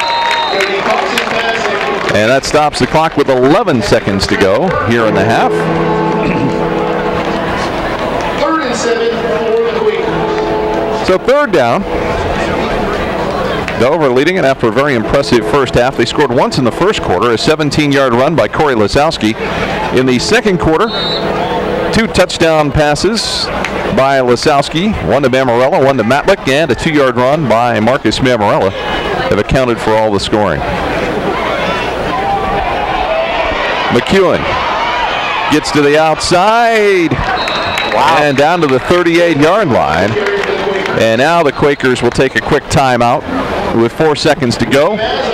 They can maybe try a long pass to the end zone as we get another look at it. Here you see a nice bit of running by Will McEwen. He'll get past the first tackler, but along comes Ricky Maz, and Ricky Maz is going to make a perfect stop. Ricky Maz for the Dover D. So it'll be one more play to go here for the Quakers in the first half. Re-elect Jeff Mamarella, Tuscarawas County Treasurer. While Treasurer, Jeff has kept your tax dollars safe. He's earned the county $13 million in investment income and has collected $16 million in delinquent taxes, has invested $30 million in local banks, implemented a prepayment program, and moved the collection date from June to July, giving the taxpayers an extra month to pay real estate taxes. Keep proven experience, leadership working for you. Vote for Mamarella on November 4th. Paid for by the Mamarella Committee. Kelly Fishley, Treasurer. So last play of the half. Pick six. Cox looks to the outside, throws down the outside of the field there. It's intercepted, and it's a touchback that will end the half. As it was Corey DeChira that came up with the interception. At the end of 2 periods of play, Dover leads New Philadelphia 28-0. Our halftime report is Dover leads New Philadelphia 28-0 in a rematch of last weekend's 104th meeting. We are now in the 105th meeting. Let's take a look at the numbers, Charlie, for the first half. All right, in the first half, Scott, our rushing totals for the New Philadelphia Quakers, 69 yards on the ground, and for the Dover Tornadoes, 46. Through the air, of course, the New Philadelphia Quakers 82, Dover, Corey Lisowski and company with 194 big yards through the air. Our total yards in the first half, the New Philadelphia Quakers 151, the Dover Tornadoes 240. But another one of the big stories in the first half, Scott, has been turnovers, and there you see it. The New Philadelphia Quakers have committed 3 turnovers in the first half, and Dover has yet to give up the football. That is the halftime report brought to you by Big Jim's Burgers and More on the south side of New Philadelphia. This message brought to you by Elect Belle Everett for County Commissioner Committee. Hey, Charlie, have you heard about Belle Everett? Absolutely. I've heard her name a lot. She's running for Tuscarawas County Commissioner. Yep, and she's been campaigning hard for over a year now, Scotty. She's been knocking on doors, meeting people, letting them ask questions, and she even answers them. I've heard that Belle Everett has the experience, too. She's been a Warwick Township trustee for 7 years and is now director on the board for the Ohio Township Association. She's on many of the major boards and committees at the county. I heard she even has a website where you can go read more about her experience and family. What's her website? Wow, let me give it to you, Scotty. It's www.belleforcommissioner.org. Can you spell that? Yes, I can. I think it would be easier if you just Google her name, Scott. So why don't you just Google? And if you're going to Google it, her name is spelled Belleverett. All right. Okay. Hey, thanks. I'm going to Google Belle Everett for Tuscarawas County Commissioner. Paid for by Elect Belle Everett for County Commissioner Committee, Susan Robson, Treasurer. Wow, we do that pretty good, Scotty. Yeah. Well, I'm glad we don't do that every game, huh? Yeah, me too. All right. So, Scott, what do? You're in the locker room. Your coach, Matt Dennison.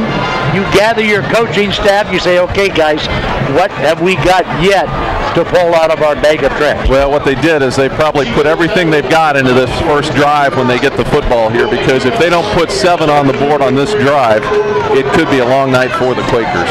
It most certainly is, and if one half of football is indicative of who's going to be playing next week, well, the Dover Tornadoes will face either Canton South or Northwest, but hey, Quakers could come back in the second half, Scott. That's why you play 4 quarters of high school football. Tyler Dumermuth has the football. He'll be taken down about the 26-yard line, where the New Philadelphia Quakers will have the possession. Cody Cox will be at the controls. Will McEwen will be the deep back. And the Quakers, a really big series for them here right now. It most certainly is, and of course, I'm sure Matt Dennison knows it. I'm sure everybody on the far side of the field, all the Quaker faithful, know it also. So let's see how it plays out now over the next couple of minutes. Burek and Dumermuth wide to the right side. They'll come out to Dumermuth. That's incomplete. It'll be 2nd down and 10. You know, that time Dumermuth was open, but Cox hurried that pass a little bit and skipped it to Tyler. So it'll be 2nd down and 10. Ball at the 26-yard line. The Tornadoes defensively have played pretty solid. They've come up with some big turnovers. Cox, the handoff to McEwen. And McEwen will get a couple. Marcus Mammarella with the pop for Dover. The gain of about 3. It'll be 3rd down and 7.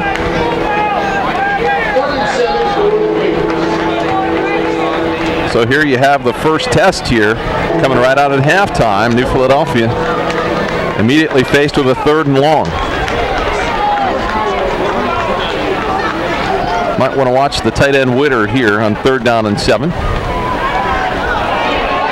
Cox gets it downfield. It's overthrown and out of bounds. And that'll force the Quakers to punt it away on 4th down and 7. Well, that's not how the Quakers wanted to start the second half, Scott. 3 turnovers in the first half, down by 4 TDs at halftime. Time is of the essence, Scotty, for the New Philadelphia Quakers. Chico DeChira and Ian Drapcho back deep to receive the punt from Tyler Dumermuth.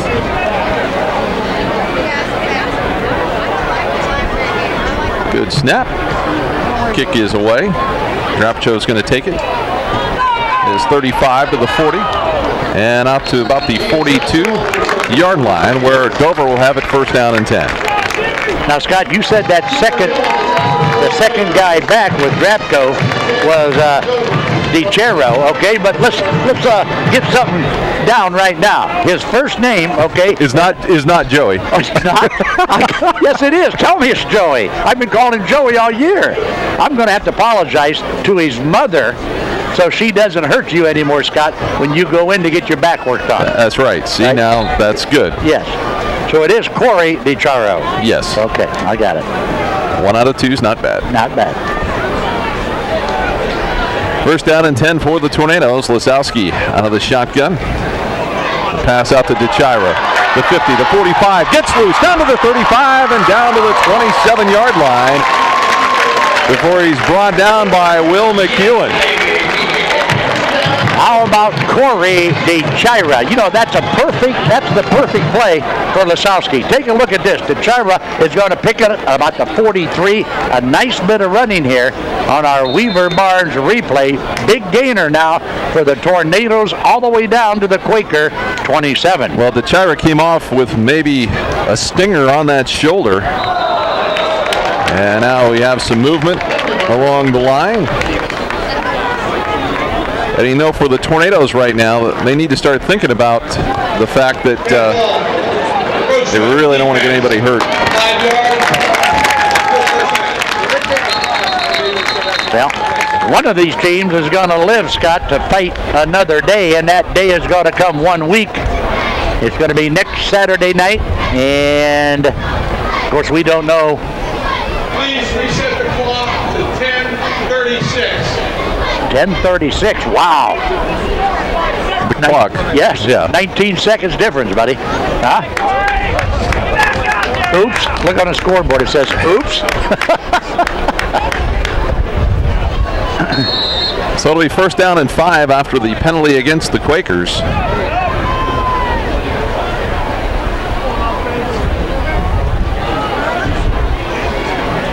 And Lisowski trying to direct with some hand signals.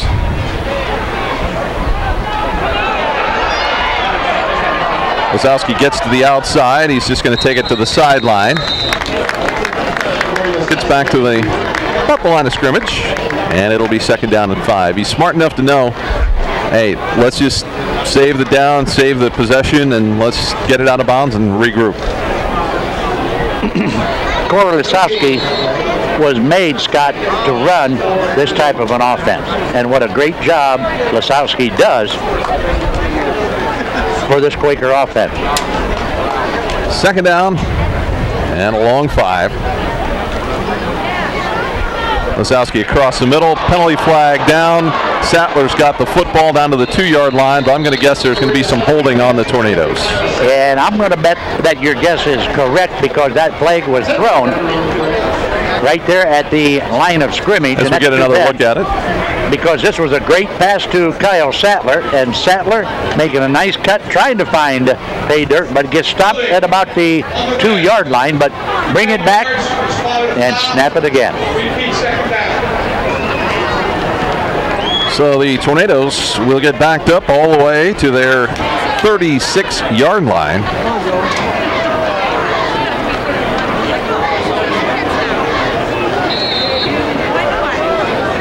And Lisowski now faced with a 2nd and 19.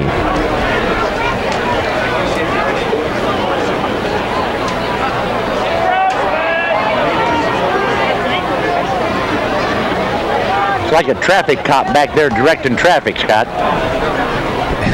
It does have that quality to it. Little hand jive back there. To Kyle Sattler. Gets a block from Matlick and knocked out of bounds at about the 22-yard line. So they got back a lot of that yardage, about 14 of it. And it'll be third down and around 6 yards as we get another look on the Weaver Barnes Rewind. Take a look now as you see Lisowski's going to hit one of his favorite receivers, and that is number 5, Kyle Sattler, who finds that pocket, picks it apart, gets the pass, and finally he's going to be knocked out of bounds at about the 21. Third down for the Tornadoes. They lead it 28-0 against arch rival New Philadelphia.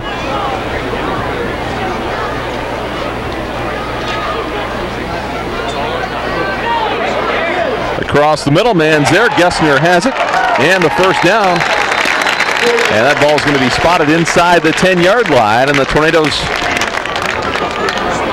in striking distance here again as we've got a Quaker down at the 10-yard line.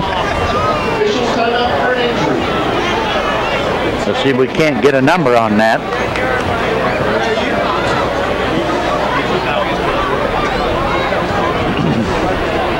So we'll just wait until we get a look there, and we will come back in a moment with Dover leading New Philadelphia 28-0. Stay with us right here on Big Time Sports. And we're back at Crater Stadium in Dover, 28-0. The injured Quaker was Matt Urick. And let's keep our fingers crossed and hope he's not hurt too bad, Scott. Tornadoes have it first and goal from just inside the 10-yard line. Wasowski with the spread offense. He'll give it to Mammarella. He'll pick his way inside of the 5 and down to the 3-yard line is Marcus Mammarella. A tough gain of 6 yards. How do you bring down Marcus Mammarella? He's built. Watch the replay here. You're going to see nothing but determination from number 7, Marcus Mammarella. There he gets one hit. There he's hit again, and he just keeps. Look at that. He drags 3 tacklers, another 2 yards. So the reports that Dover doesn't have a running game are greatly exaggerated. Yes, I would think so. Second down and goal from the 2-yard line. In motion, DeChira. The handoff again to Mammarella. And fumble in the end zone. Yes, like the Tornadoes got it. Wow. Touchdown. How about it, sports fans?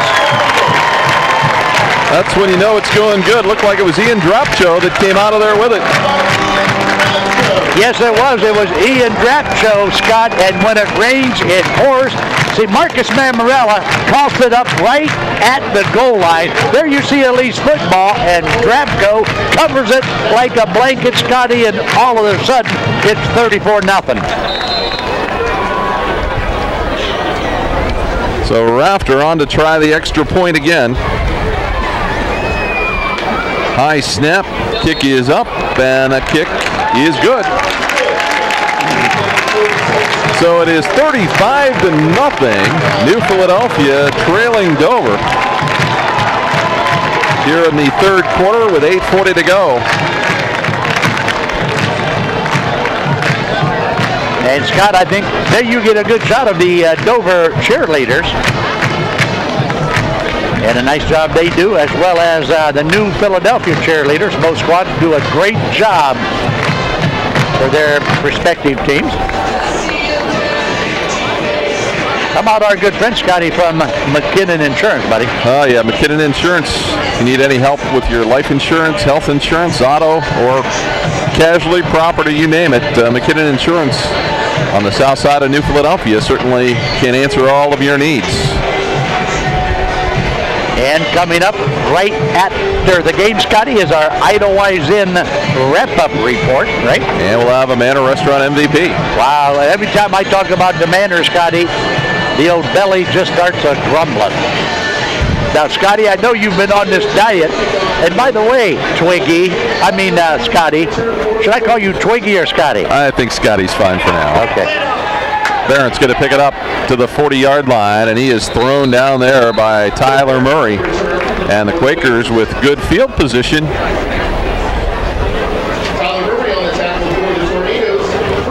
So the Quakers trailing it 35-0. 8:35 to play, Scott. So there is enough time now for the Quakers to come back, but if they're going to do it, they got to do it right now. I mean right now. It'll be Phillips and McEwen in the backfield behind Cox. Dilmermuth and Bird wide to the left side. The handoff to McEwen. Steps over one tackler, picks up some yards. Up to about the 43-yard line. Gain of a couple. That'll be second down and 8. Wow, I'm gonna give credit for that stop to Zach Lang, 175-pound junior for the Tornadoes. Zach Lang on the stop. Dover defense so far, Scott, pitching a shutout tonight. Yeah, Matt Burek back in the game for the Quakers, so that's good news for New Philadelphia fans, as his injury wasn't quite as severe as it looked. Second down and 8. McEwen's going to get split to the left side this time, as he'll go to 3 wideouts. Cox is going to take it himself, and he'll be close to the first down, maybe just a little short right at the midfield stripe. It'll be 3rd down and 1. Yeah, they're going to mark it just across the midfield stripe, Scott, and that's going to put him about a yard short. Take a look now on the Weaver Barnes rewind. Cox is going to keep it. Nice cut right about here to pick up some much-needed extra yardage, but they're going to mark it about a yard short. 3rd and 1 now, Quaker. They'll slide McEwen back over into the tailback spot here on 3rd and short at midfield. And the Tornadoes going to give it to him the easy way as they jumped across the line of scrimmage. That'll be a 5-yarder and a first down for New Philadelphia. I think number 9, Christian Ips, was the guilty party. Now, you think Christian is looking towards the sidelines right about now, or he's just kind of like ignoring the sidelines? I'm thinking he's just looking to the huddle for the next play. Yes, I think it is too. Big time high school football, Scotty, on a big time sports, buddy. First down and 10 for the Quakers as Cox comes to the outside. Burek has it. DeChira strips the football. It's loose. The Quakers are going to get it back. Well, this time the Quakers. Looks like the recovery might have been made by Nick Barrow. Yes. As we get another look, DeChira just stripped the football and just kind of sat there by itself, and Barrow alertly hustled over as the number of Tornadoes were right there. They'll lose 1. It'll be 2nd down and 11.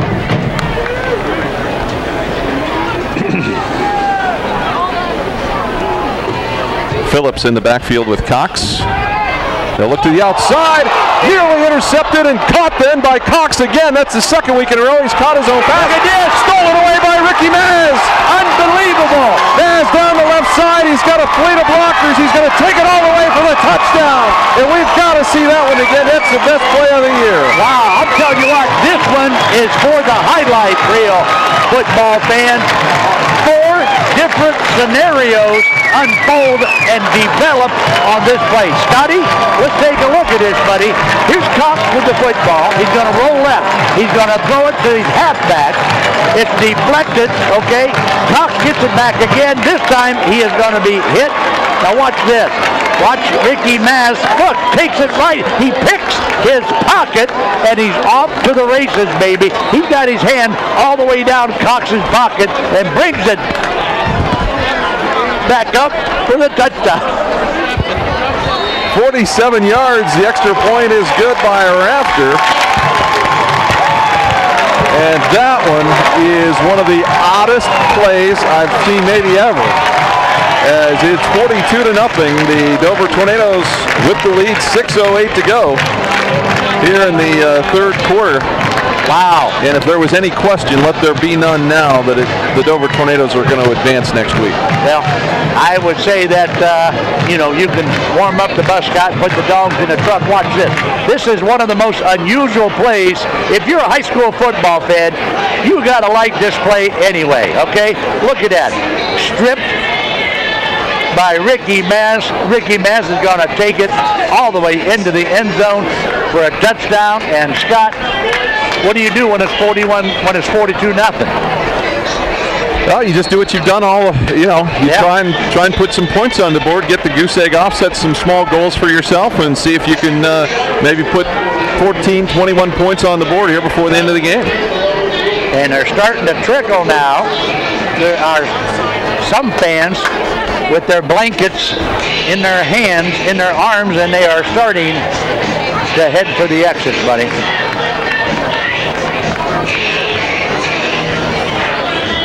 Things piled on quickly early on for the Quakers, as the Tornadoes going to take a timeout,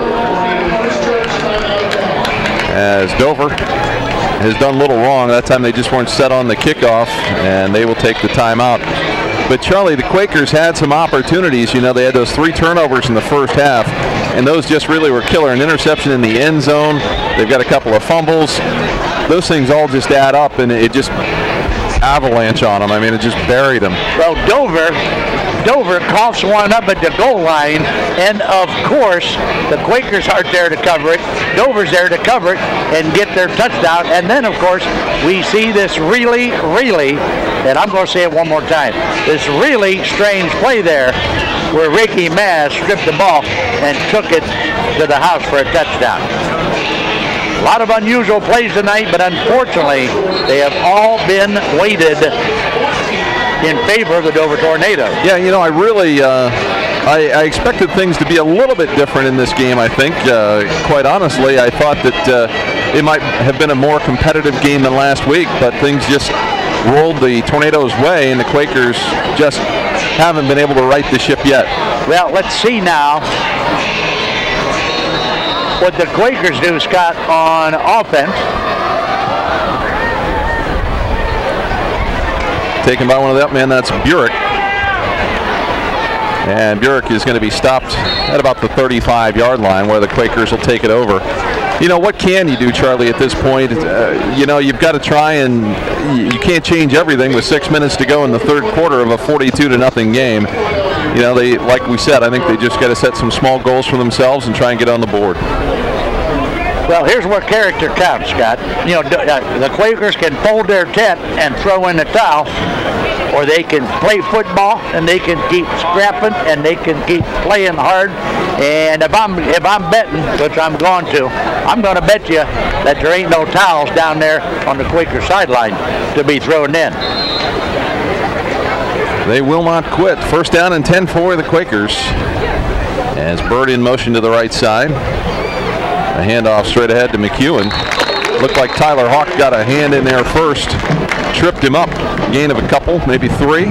Second down and 7. Scott, early here in the second half, we've got a new quarterback. The Quakers have number 12, Max Price, the senior quarterback down there now running that offense.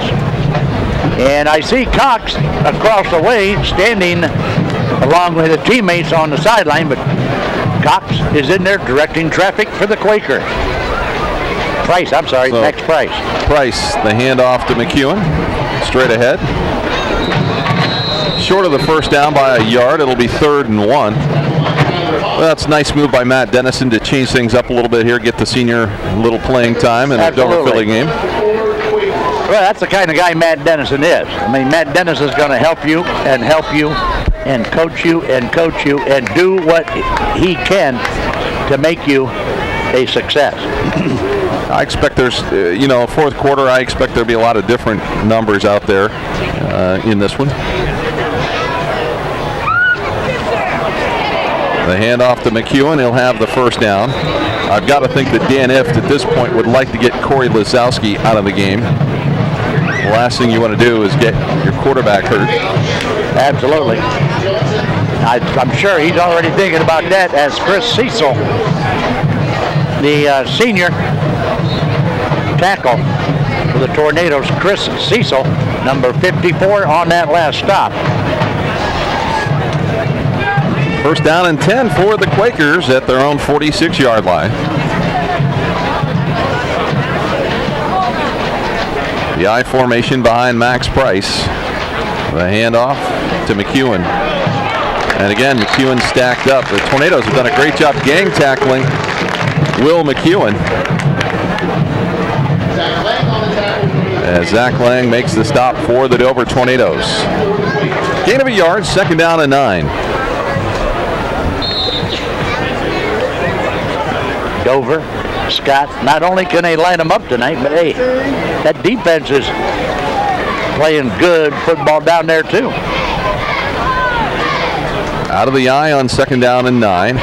Price looks to the outside, and that pass is incomplete, but we got a penalty flag down, so that's probably going to go against the Tornadoes.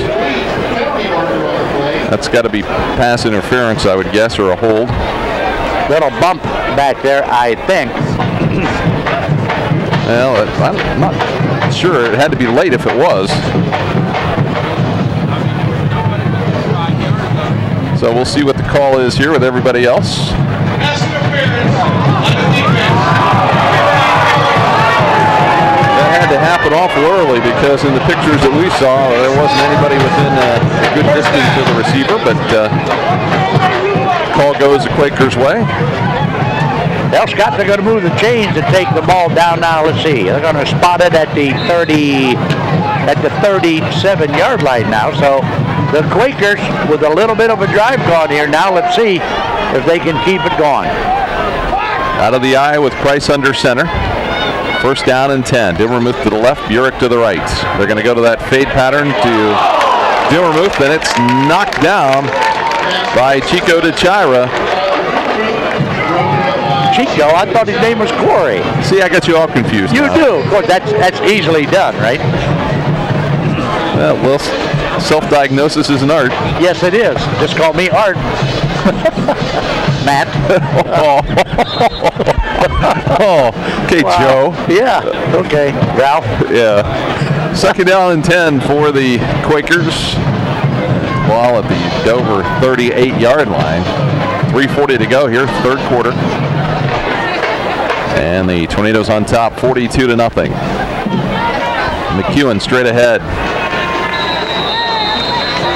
And he earns every yard he gets. Yes, he most certainly does. And I see Mamarella and Tyler Hawk getting off the bottom of that pile that time. I had breakfast this morning, Scotty.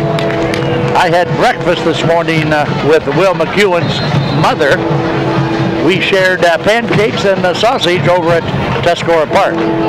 Huh? That's a nice mom reference. Yes, it is. Yes, it is. I told her I would give her a plug, and there was my plug for Will McEwen's mother. Third down and 4.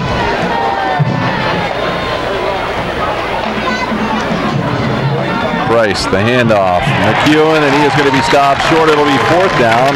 Tackle made by Tyler Hawk. And it will be fourth down, and no doubt about it, the Quakers will go for it here. As we get another look.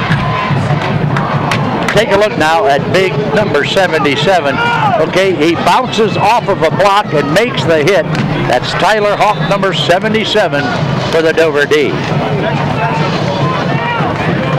So the Quakers try to come up with a 4th and 4 play. They'll go to 3 wideouts. McEwen and Dilmermuth to the left, Bird to the right. Hill the lone setback, and Price looks across the middle. It's incomplete, and it will be turned over to the Dover Tornadoes on downs.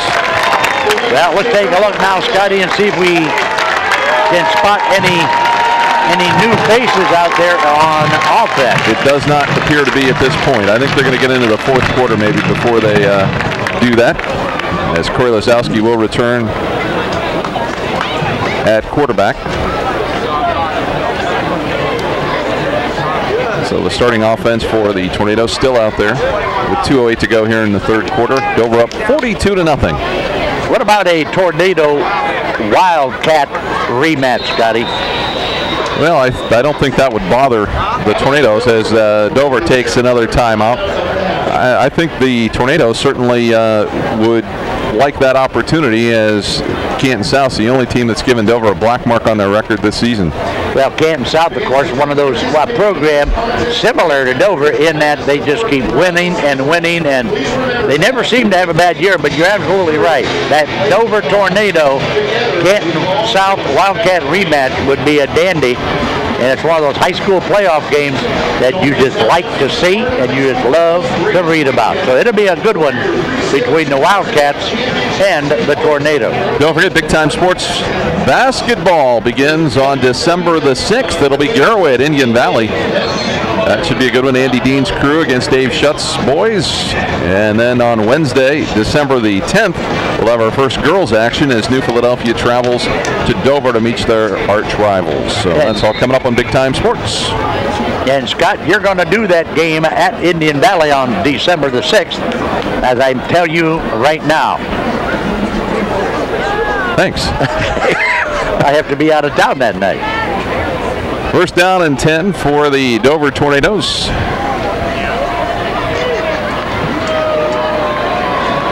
As Lazowski directs some traffic, ready for the snap.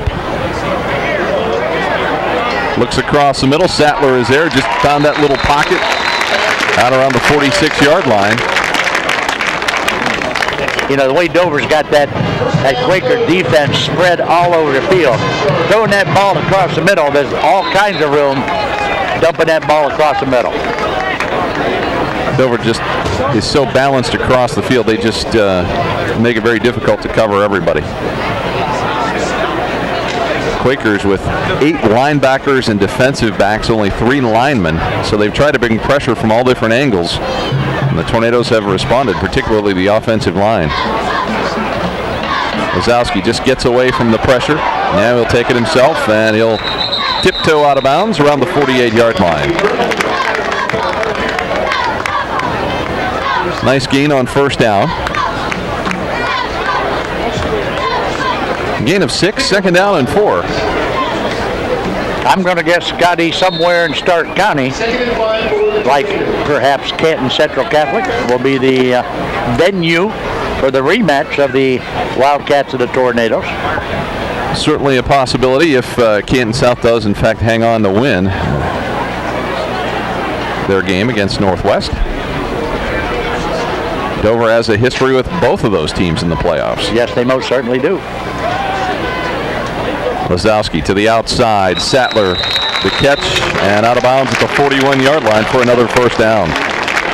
Sattler runs such great patterns, and Lazowski has got such a great arm. What a combination, Lazowski and Sattler. The one thing that the Quakers have done is they've limited Corey Lazowski's rushing opportunities. First down and 10 for the Tornadoes at the Quaker 41-yard line.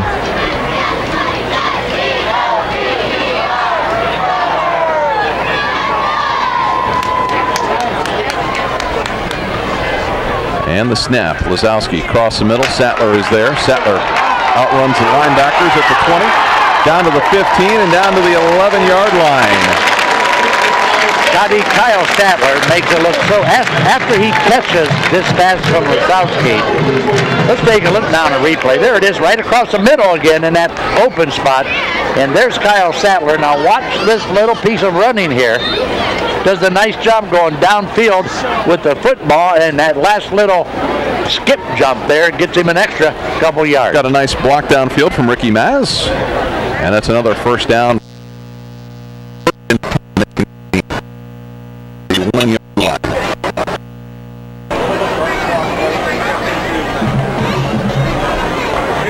Clock rolling, under a minute to go here in the third quarter.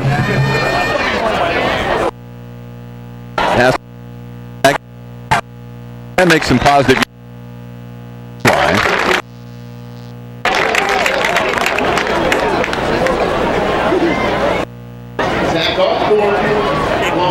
So the Tornadoes on the verge of putting another score in here.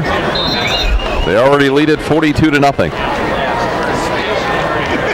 I don't know, Scott, that, you know, hopefully Dover's not putting too many on the board. They got to save some for their, you know, for that Canton South game. Lazowski to Matlick. And Matlick is going to be taken down. It'll be second down. Actually, third down when we return here, as that's going to wind down the third quarter. Dover leading it 42-0. So we'll take a break. We'll come back and have fourth quarter action from Prater Stadium in Dover in a moment. Stay with us right here on Big Time Sports. And we're ready to go here with the fourth quarter. Third down and 7. Corey Lazowski communicating with his wide receivers.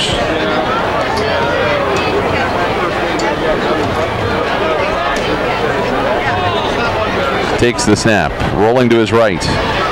Across the middle, pass is there, and it's incomplete. And that was intended, I believe, for Gessner. Yes, Carson Gessner. You know, I thought there for a quick minute he had it, Scott, the end zone, but got knocked away. Good defense that time by the Quakers. Danny Witter will come on to try the field goal from 25 yards. Kyle Sattler will hold.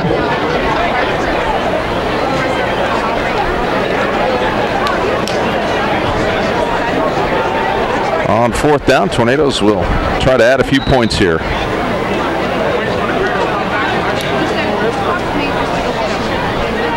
High snap. Witter's kick is plenty of leg, and it is good. Wow, nice kick by Daniel Witter, Scotty. It's a 27-yard field goal. Puts another 3 points on the board for the Tornadoes, and they are off, Scott, to the races. So the Quakers will have another opportunity coming up here shortly. But the Dover Tornadoes have dominated after they got on top early. But you can't help but go back to the part about the Quakers having to finish what they start. And that plagued them last week, and it's got them again tonight. Yeah, but Scott, starting out tonight, when you come to Dover's house, a week after you've just been in a backyard brawl with them, and you commit 3 turnovers like they did in the first half. Wow, what a bad omen that was. So Chico DeChiver ready to kick it away. Jim Vermouth and McEwen back deep for the Quakers. DeChiver's been very effective, just kind of scooting the ball down the field.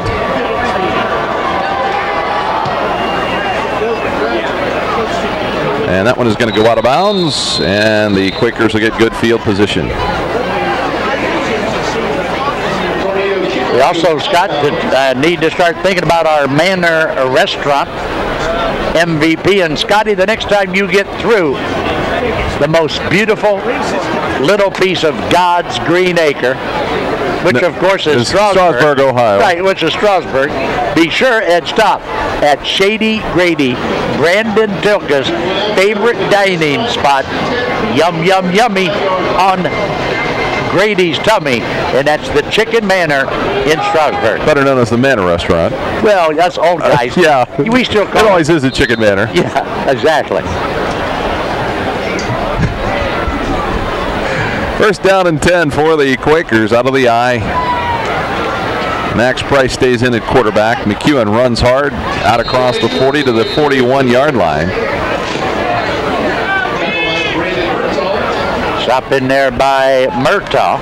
Murtaugh with a nice stop that time for the Quakers. Second down and 4 after the gain of 6. 7 yards. Clock rolling here in the fourth quarter with Dover on top, 45-0. Get a look at the Dover offensive line, and those 2 guys right there, Cody Gordon and also Jason Orr, played a big role in the success of the Tornadoes in this ball game. McEwen almost gets loose, tripped up in Dover territory. Colton Zahner making the stop at the 41-yard line of the Tornadoes. Nice bit of running that time by Will McEwen. And we're starting to see some substitutions defensively for the Tornadoes. As in at linebacker, Chance Shalosky is in there. Colton Zahner in the defensive backfield. Also Carson Gessner in the defensive backfield for the Tornadoes. And McEwen hit hard right at the 40-yard line, and that was a wallop by Chance Shalosky as they met head on. Gain of a yard, second down and 9. Wow, that time, and Chance, only a sophomore, 6 foot, 180-pounder, Scott Shalosky with a nice pop. And Scott, have you told all of your fans out there, I'm sure there's some, that you're going to be on the Big Time Sports Show this week? No. No, because we haven't decided on a time and a date. Oh, okay. All right. I hate to preview myself when I'm not going to be there. Oh, okay. But hopefully I'll be there. McEwen, tripped up, short gain. Andrew Bache, the stop. But certainly after viewing this week's show, I can see why it is the #1 sports talk show in the Tuscarawas Valley. Well, I'll tell you what, this past week I had a real all-star lineup, Scott, with guys like Bill, Mad Dog Morgan, Roger, American, Ido Metzger, Hammer, and Hank Keefley. And Roger's daughter. Yes, and Roger's lovely young daughter, who, by the way, spells her name Kayla. 3rd down and 5 for the Quakers. The pitch again to McEwen. McEwen is going to be close to the first down, just a little bit short. It'll be 4th and 1.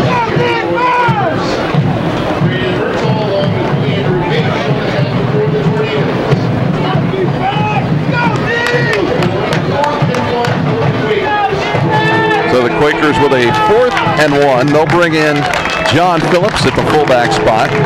Tyler Dumermuth will come in as well.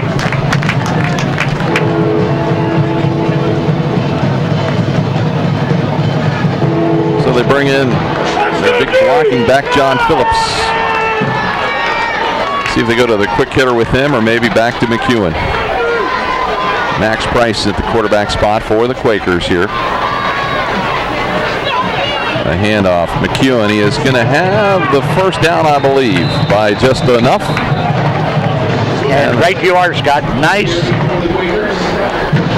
He just put his head down, Scott, and ran right over somebody to pick up that first down. Here you see McEwen on the replay, and all he needs to do now, right there, he's got the first down before he's hit there and driven backwards. So 1st and 10 now, Quakers at the 30-yard line.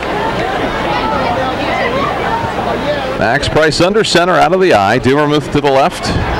They're going to go to him down into the corner of the end zone. Maz is out there, and it's incomplete, overthrown. That play over the years has just been so successful for the Quakers, and they just haven't hooked up on it tonight. It is. It has been successful. That's one of their bread and butter plays on that pass into the corner to Tyler Dumermuth, but a little bit too hard on that play. So it'll be 2nd down and 10.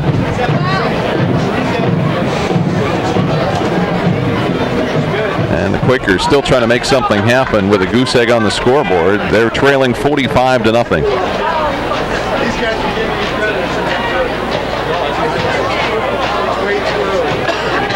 McEwen hit right at the line of scrimmage. And that looked like Zach Lang with the hit. Yeah, it was 8-something. You may be right. It might have been Zach Lang. But nonetheless, it was a good pop, and that's going to bring up now, 3rd and 9 for the 29. Tornadoes will bring in Kyle Sattler in the defensive backfield.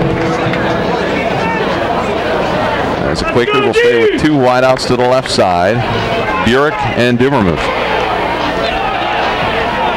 Price looks to the outside. It's going to be overthrown, intended for McEwen out of the backfield. And it's 4th down and 9.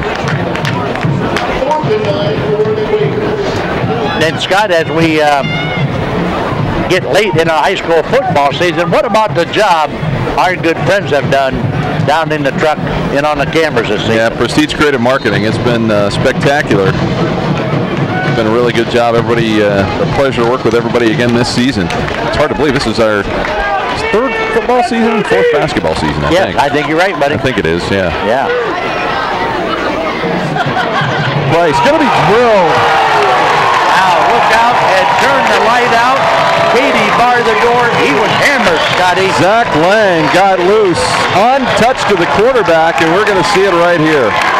Watch this. Boom, and good night, Irene.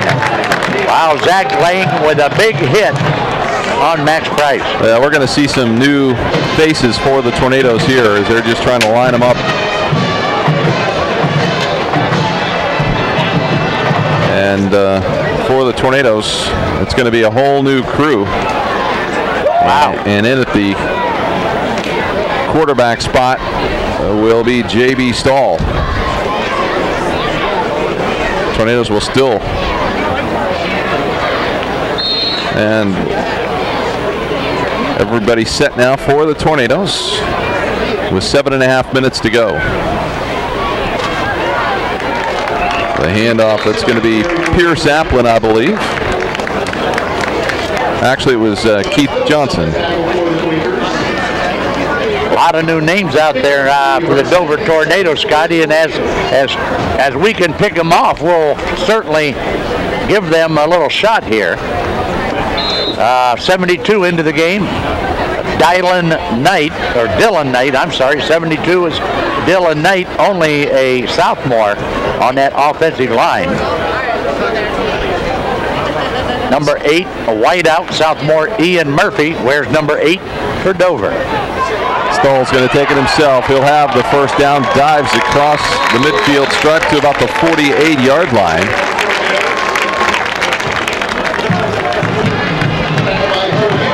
All right, let's take a look now as Stoll will fake the handoff into the line, tuck it with his left arm, take it straight up the middle for a first down at the 49.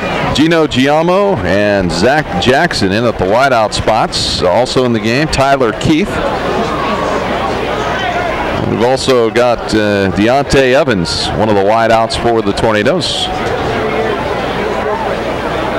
Here on first down and 10. High snap. Stoll's going to have to take it himself. He'll get a couple of yards there before the Quaker is able to stop him.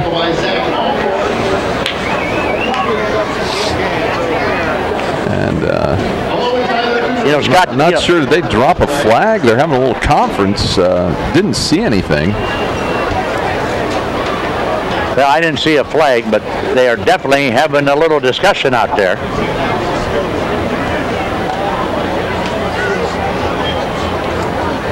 Well, what do we got? Well, it looks like they're going to have a penalty. Illegal formation on the red team, 6 men on the line of scrimmage, 5 yards. We put him down. Scott, that's what happens when you get when you get the rookies in there for the first time.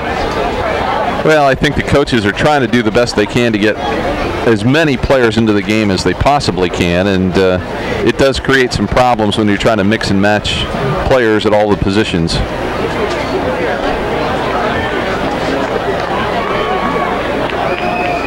First down and 15. Stoll will take the snap. And Hunter Madsen is there, along with John Phillips. And lost maybe another yard there. Loss of 2 yards. This game, Scotty, definitely goes to the Dover Tornadoes. New Philly, okay, is going to go away from here, with the loss to end the season, but you can't take away the season they had. The Quakers had a great season. They should be very proud of the season they had this year. Second down and 17. High snap. Stoll's going to have to take it again. There'll be a penalty flag down, maybe a face mask. And I suppose it could be holding as well. But,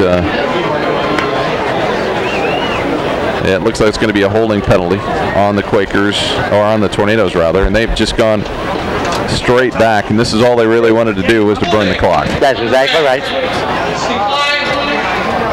They're going to burn the clock, Scott, just over 5 to play at 5:03 in the contest. And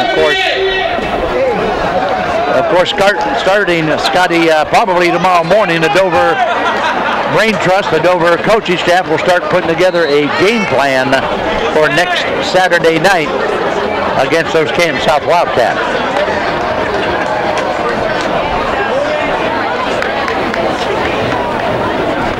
So third down and 21 for the Tornadoes, and I think all they want to do here is just not have something disastrous happen. Just make it so they can punt the football away. Keith Johnson on the carry. Keith Johnson with the carry, and it will be fourth down. Brings up fourth down for the Tornadoes. So the Tornadoes will come out and kick it away. Chico DeChira to punt it to Will McEwen of the Quakers, as McEwen standing back at his own 25-yard line.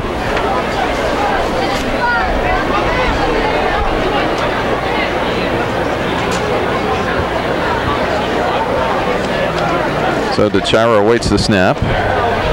And the kick is away. Down near the 23-yard line where Dover will down it. 45-0. Dover ahead. 3:48 to go here in the fourth quarter. We're going to take it to work.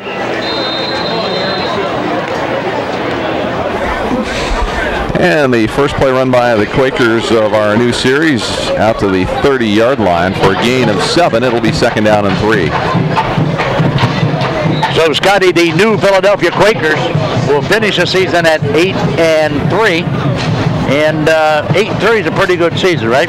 8-3 is a really good season, no doubt about it. Unfortunately, those 3 came at the end of the season. That's exactly right. You hate to end on that kind of a note, but, you know, life has a lot of speed bumps, and 8-3 is still a nice season for the new Philadelphia Quakers. Will McEwen still in there trying hard as he will have the first down. Max Price, quarterback.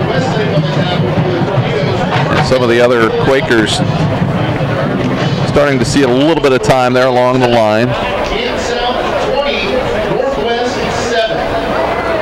So it looks like Canton South likely to be the opponent for the Dover Tornadoes, and I'm sure that you'll be hearing more about location and ticket information and all that in the very near future.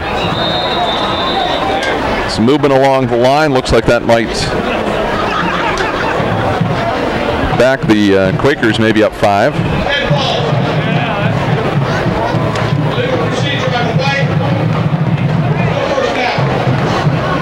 A lot of kids getting a lot of playing time out there in this second half, particularly for the Dover Tornadoes.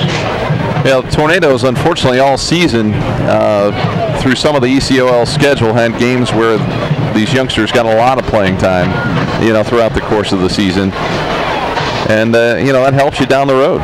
Most certainly does. Experience is everything when it comes to high school. Pitch to McEwen.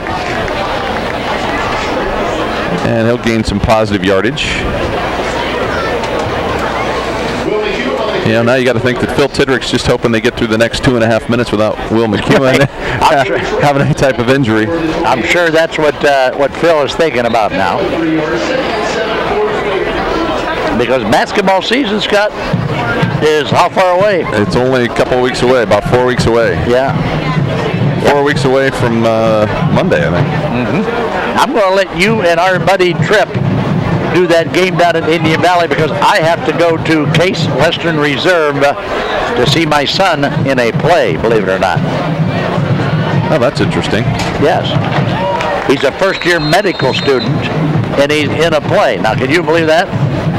He aspires, besides his medical genius, he aspires to be like Brandon Tilka, and he wants to be, you know, somewhat of an actor. A male model? No, not male model. A male underwear model. Yeah. Who? Blake or Tilka? First down and 10 for the Quakers at their own 44-yard line. A handoff to McEwen again, running hard into Dover territory at the 48-yard line.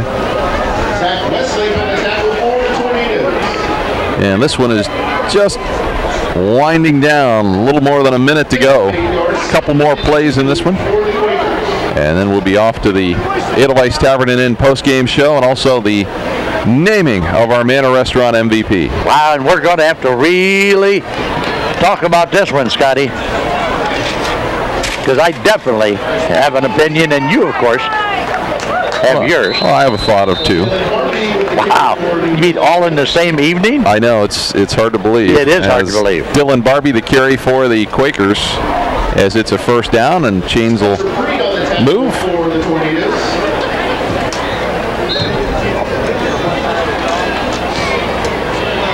And now Quakers, maybe a play or two left.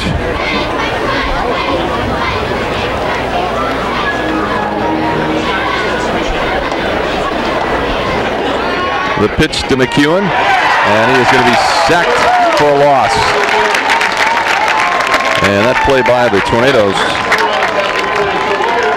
Big number 73, Scotty. And that was a big play by Ryan Hirschberger.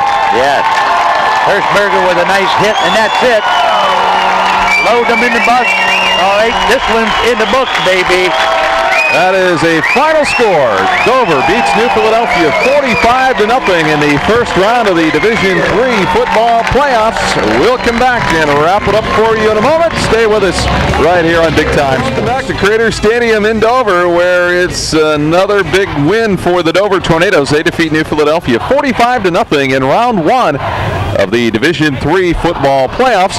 Time now for the Edelweiss Tavern and Inn post-game show here on Big Time Sports. Let's take a look at the numbers here for our first half of action, Charlie. All right, buddy. Our game. I knew what you meant. Yeah, I knew what you meant. Okay, final stats on the contest. For the New Philadelphia Quakers, rushing 158 yards. For the Dover Tornadoes, only 67. Passing for the Quakers, 85. And for the Tornadoes, 308 yards through the air. Total yards, the Quakers at 243. Dover at 375. New Philadelphia with not one, not two, but 4 big turnovers on the contest. A goose egg in that column for Dover. Dover played the perfect game, Scott. They certainly played well, and a lot of those turnovers turned out to be points for the Dover Tornadoes. That's the Edelweiss Tavern and Inn post-game show. Before or after the game, try the Edelweiss Tavern in downtown Sugar Creek. During the week, you can try their delicious lunch and dinner specials, and on Friday and Saturday, they feature Italian pasta and the very best steak and prime rib in the county. The Edelweiss Tavern in downtown Sugar Creek. We'll see you there. The last thing we need to do tonight to name our Manor Restaurant MVP, and the award winner for our ball game is Kyle Sattler of the Dover Tornadoes. Kyle did an outstanding job. He's been deserving all season. This is an appropriate time to name him our Manor Restaurant MVP. Absolutely. I can't say enough about the job number 5 Kyle Sattler did this evening. 7 receptions for 112 yards. Great game by Kyle Sattler. And Scotty, I want to take just a